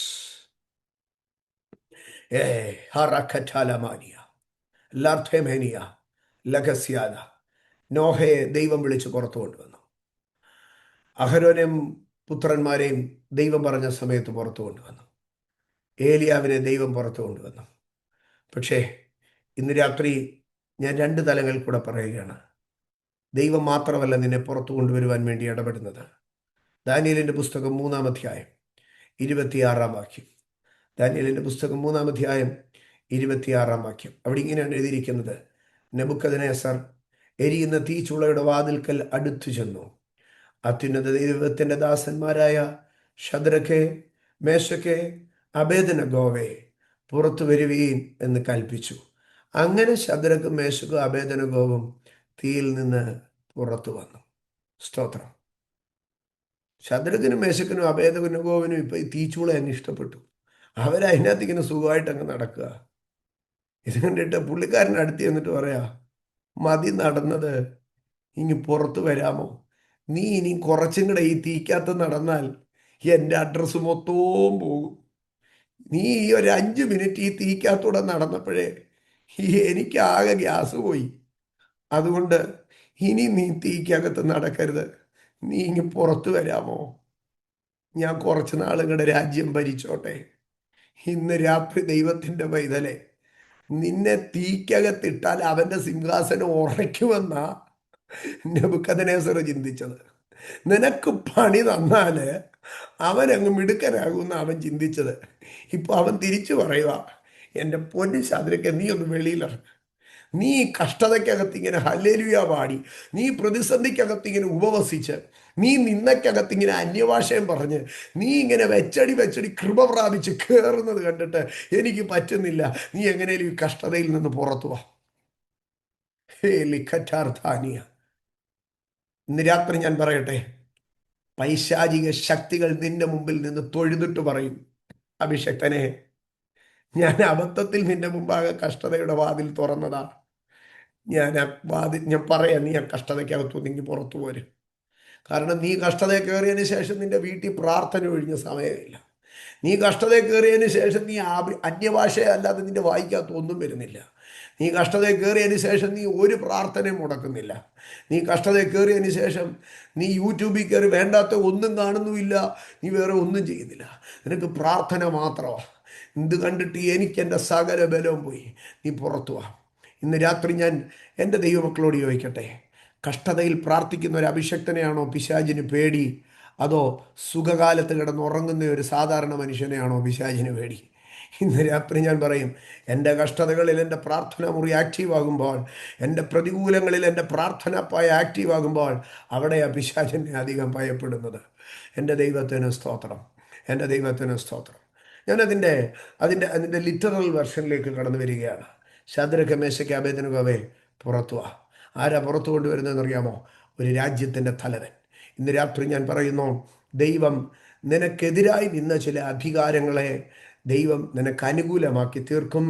നിനക്ക് വേണ്ടി ചില അധികാരികൾ സംസാരിക്കും, നിന്നെ പുറത്തു കൊണ്ടുവരും. ഇന്ന് രാത്രി ഞാൻ ആ ദൂതനെ ഒരിക്കൽ കൂടെ ആവർത്തിച്ചിട്ട് അടുത്ത പോയിന്റിലേക്ക് കയറുകയാണ്. നിനക്ക് വേണ്ടി ദൈവം നിനക്കെതിരായി തന്നെ നിന്ന ചില മനുഷ്യരെ നിനക്ക് അനുകൂലമാക്കി ദൈവം ആ മനുഷ്യരിൽ കൂടെ നിന്നെ പുറത്തെടുക്കും. എൻ്റെ സഹോദരങ്ങളെ, യഹോശഫാത്തിൻ്റെ കാലത്ത് താഴ്വരയിൽ വെള്ളം നിറഞ്ഞു. ആ വെള്ളം ഇതുവഴിയാണ് വന്നെന്ന് നിങ്ങൾക്കറിയാമോ? താഴ്വരയിൽ വെള്ളം നിറഞ്ഞു. മഴയില്ല, മേഘമില്ല, കാറ്റില്ല. വെട്ടിയ കുഴിക്കകത്തു നല്ല വെള്ളം പൊങ്ങി വന്നത്. ആ വെള്ളം ഇതുവഴിയാണ് വന്നതെന്നറിയാമോ? വെള്ളം ഏദോം വഴിയായി വന്നു. ഏദോം എന്ന് പറഞ്ഞാൽ യാക്കോബിൻ്റെ സഹോദരനും ശത്രുവുമായ ഏശാവിൻ്റെ വംശമാണ്. ഒരിക്കലും ഇസ്രായേലിന് സഹായം ചെയ്യുന്നവനല്ല. രാജാക്കന്മാരുടെ 2-ാം പുസ്തകം 3-ാം അധ്യായത്തിൽ ഇങ്ങനെയാണ് എഴുതിയിരിക്കുന്നത്: വെള്ളം ഏദോം വഴിയായി വന്നു. നിന്റെ വെള്ളം ആമേൻ യെരൂശലേം വഴിയല്ല വരുന്നത്, നിന്റെ വെള്ളം യഹൂദയിൽ കൂടെ അല്ല വരുന്നത്. നിനക്ക് പണി തരാൻ നിന്ന ഏദോമിൻ്റെ നാട്ടിൽ കൂടെ, ഏദോമിൻ്റെ കയ്യിൽ കൂടെ നിന്റെ നന്മ വരും. എനിക്ക് പ്രതികൂലമായി നിന്നടത്തുനിന്ന് തന്നെ എനിക്ക് അനുകൂലമായത് ചിലത് വരും. നെബൂഖദ്നേസർ സ്തോത്രം, സ്തോത്രം, സ്തോത്രം, സ്തോത്രം, സ്തോത്രം. നെബൂഖദ്നേസർ ഇപ്പോൾ വിളിച്ചിട്ട് പറയുകയാണ്, നിങ്ങൾ പുറത്തു വാ. ചില അധികാരികൾ തന്നെ നിങ്ങൾക്ക് വേണ്ടി ഇറങ്ങി നിന്ന് ഇടപെട്ട് നിങ്ങളെ പുറത്തു കൊണ്ടുവരും. ഞാൻ അവസാനിപ്പിക്കുകയാണ്, സമയം വേഗത്തിൽ അവസാനിക്കുന്നുണ്ട്, ഞാൻ പൂർത്തീകരിക്കുകയാണ്. അടുത്തതായി അപ്പോസ്തല പ്രവൃത്തികളുടെ പുസ്തകം 5-ാം അധ്യായം 19-ാം വാക്യം. അപ്പോസ്തല പ്രവൃത്തികളുടെ പുസ്തകം 5-ാം അധ്യായം 19-ാം വാക്യം, അതിൻ്റെ 18-ാം വാക്യം കൂടെ ചേർത്ത് ഞാൻ വായിക്കുകയാണ്. ആമേൻ. പിന്നെ മഹാപുരോഹിതനും സദൂക്യരുടെ മതക്കാരായ അവൻ്റെ പക്ഷക്കാരൊക്കെയും അസൂയ നിറഞ്ഞ് എഴുന്നേറ്റ് അപ്പോസ്തലന്മാരെ പിടിച്ച് പൊതു തടവിലാക്കി. അസൂയയുടെ ബന്ധനം, അസൂയ നിന്നെ അകത്താക്കി. ആമേൻ. ഇവിടെ ഓരോരുത്തരെയും ഓരോ കാര്യങ്ങളാണ് അകത്താക്കിയത്. സ്തോത്രം. നോഹയെ അകത്താക്കിയത് കൃപയാണ്. അഹരോനെയും കൂട്ടരെയും അകത്താക്കിയത് അഭിഷേകമാണ്. ഏലിയാവിനെ അകത്താക്കിയത് ഭയവും ഒറ്റപ്പെടലുമാണ്. ശദ്രക്ക് മേശക്ക് അബേദ്നെഗോവിനെ ആ തീക്കകത്താക്കിയത് ആരാധനയും വിശ്വാസവുമാണ്. സ്തോത്രം. അപ്പോസ്തലന്മാരെ അകത്താക്കിയത് എന്താണെന്നറിയാമോ? അസൂയയാണ്. ഈ 2025 അവസാനിക്കുന്നതിന് മുമ്പ് തന്നെ ഞാൻ ഉറപ്പായിട്ട് പറയുകയാണ്, അസൂയ കൊണ്ട് അടഞ്ഞ വാതിലുകളെ ദൈവം തുറക്കും. അസൂയ കൊണ്ട് അകത്ത് കയറിയവർ പുറത്തിറങ്ങും. അസൂയ നിറഞ്ഞ് അപ്പോസ്തലന്മാരെ പിടിച്ച് പൊതു തടവിലാക്കി. നമ്മൾ ചോദിക്കും, അസൂയക്കൊക്കെ ഇത്ര പവറുണ്ടോ എന്ന്. അസൂയ ആരെയാ ഇവിടെ തടവിലാക്കിയെന്നറിയാമോ? പ്രാർത്ഥിക്കാത്തവനെ അല്ല, ആരാധിക്കാത്തവനെ അല്ല. അസൂയ ആരെ അകത്താക്കിയത്? അപ്പോസ്തലന്മാരെ അകത്താക്കി. അസൂയ പവർഫുള്ളാണ് കേട്ടോ. അസൂയക്ക് ഭയങ്കര ശക്തിയുണ്ട്. ഈ ഞാൻ ഒരു ഭാഗം കൂടെ പറഞ്ഞിട്ട് കൺക്ലൂഡ് ചെയ്യാം. അസൂയ വരുന്നതിന് മുന്നമേ ശൗലിന് ദാവീദിനോട് കണ്ണുകടി തുടങ്ങുന്നതിന് മുമ്പേ ദാവീദ് കിന്നരം വായിക്കും. ശൗലിൻ്റെ ഭൂതം അടങ്ങും. പക്ഷേ കണ്ണുകടി തുടങ്ങിക്കഴിഞ്ഞപ്പോൾ, അസൂയ ശൗലിൽ കയറി കഴിഞ്ഞപ്പോൾ ദാവീദ് കിന്നരം വായിക്കും. ശൗല് കുന്തം എടുത്തോണ്ട് ചാടാൻ തുടങ്ങും. അവൻ ശൗല് ഹൈപ്പറായോ? കണ്ടോ? അസൂയ കയറി കഴിഞ്ഞപ്പോഴത്തേക്ക് അകത്ത് കിടന്ന ദുരാത്മാവ് അത്രമാത്രം ആക്റ്റീവ് ആകാൻ തുടങ്ങി. അസൂയയാണ് ദുരാത്മാക്കളെ ആക്റ്റീവ് ആക്കുന്നത്. ഞാൻ പൂർത്തീകരിക്കട്ടെ. അപ്പോസ്തലന്മാരെ അസൂയ നിറഞ്ഞ് പൊതു തടവിലാക്കി. അടുത്ത ഭാഗം എന്താ എഴുതിയിരിക്കുന്നത് അറിയാമോ? രാത്രിയിലോ കർത്താവിൻ്റെ ദൂതൻ കാരാഗ്രഹവാതിൽ തുറന്ന് അവരെ പുറത്തു കൊണ്ടുവന്നു. ഇന്ന് രാത്രി നീ പുറത്തു വരും. ഇയ്യോബ് പറയുകയാണ്, എന്നെ ശോധന കഴിച്ചാൽ ഞാൻ പൊന്നുപോലെ പുറത്തു വരും. എങ്ങനെ ഇയ്യോബെ പുറത്തു വരുന്നത്? ഇയ്യോബ് പറയും, പോയി അപ്പോസ്തല പ്രവൃത്തി 5:19 വായിച്ചു നോക്ക്. അന്നേരം അറിയാം എങ്ങനെ പുറത്തു വരുന്നതെന്ന്. കർത്താവിൻ്റെ ദൂതൻ രാത്രിയിൽ അവിടെ ചെന്ന് അവരെ പുറത്തു കൊണ്ടുവന്നു. ഇന്ന് രാത്രികാലം എത്ര പേർ വിശ്വസിക്കുന്നു, എനിക്ക് വേണ്ടി ദൂതൻ ഇറങ്ങും, ഞാൻ പുറത്തു വരും? ലാസറിനോട് പറഞ്ഞതുപോലെ ഒരു വാക്ക് പറഞ്ഞ് എൻ്റെ കർത്താവ് എന്നെ പുറത്തു കൊണ്ടുവരും. ഇന്ന് രാത്രി വിശ്വസിച്ചാട്ടെ, ഞാൻ പുറത്തു വരും. എല്ലാ വഴികളും എൻ്റെ മുൻപിൽ ശത്രു ബന്ധിച്ചു മുദ്ര വച്ചാൽ സ്വർഗ കവാടം തുറക്കുമേനിക്കായി സൈന്യം വരും നിശ്ചയം. ഇന്ന് രാത്രികാലം വിശ്വസിച്ചാട്ടെ, ഞാൻ പുറത്തു വരും. It may be A season of process, it may be A season of fear, it may be A season of fiery trials, it may be a season of imprisonment, whatever may be, you shall come out. നീ പുറത്തു വരും, പൊന്നുപോലെ പുറത്തു വരും. ഒടിഞ്ഞും തൂങ്ങിയും അല്ല, പാതി കാല് നഷ്ടപ്പെട്ടല്ല, പാതി ജീവൻ നഷ്ടപ്പെട്ടല്ല, പൊന്നുപോലെ പുറത്തു വരും. ഞാൻ പുറത്തു വരും പൊന്നുപോലെ. വിശ്വാസത്തോടെ കരമുയർത്തി നാം ഒരുമിച്ച് ചേർന്ന് പറഞ്ഞേ, ഞങ്ങൾ പുറത്തു വരും പൊന്നുപോലെ. അടുത്ത നിയോഗവുമായി, അടുത്ത ശുശ്രൂഷയുമായി, അടുത്ത ദൈവപ്രവൃത്തിയുമായി ഞങ്ങൾ പുറത്തു വരും. ഈ രാത്രി നിങ്ങളോടൊപ്പമായിരിക്കാൻ സ്വർഗമൊരുക്കിയ വലിയ കൃപയ്ക്ക് ഞാൻ ദൈവത്തിന് നന്ദി പറയുന്നു. ഷൈജാൻ അഭിഷേകത്തിനും കുടുംബത്തിനും ദൈവമക്കൾക്ക് ഓരോരുത്തർക്കും നിറഞ്ഞ സ്നേഹത്തോടും ആദരവോടും നന്ദി പറയുന്നു. നിങ്ങളോടൊപ്പം കഴിച്ച ഈ മിനിറ്റുകൾ എൻ്റെ ജീവിതത്തിൻ്റെ അനുഗ്രഹവും വലിയ ഒരു പ്രിവിലേജുമായി ഞാൻ ഏറ്റുപറയുന്നു. Thank you. God bless U.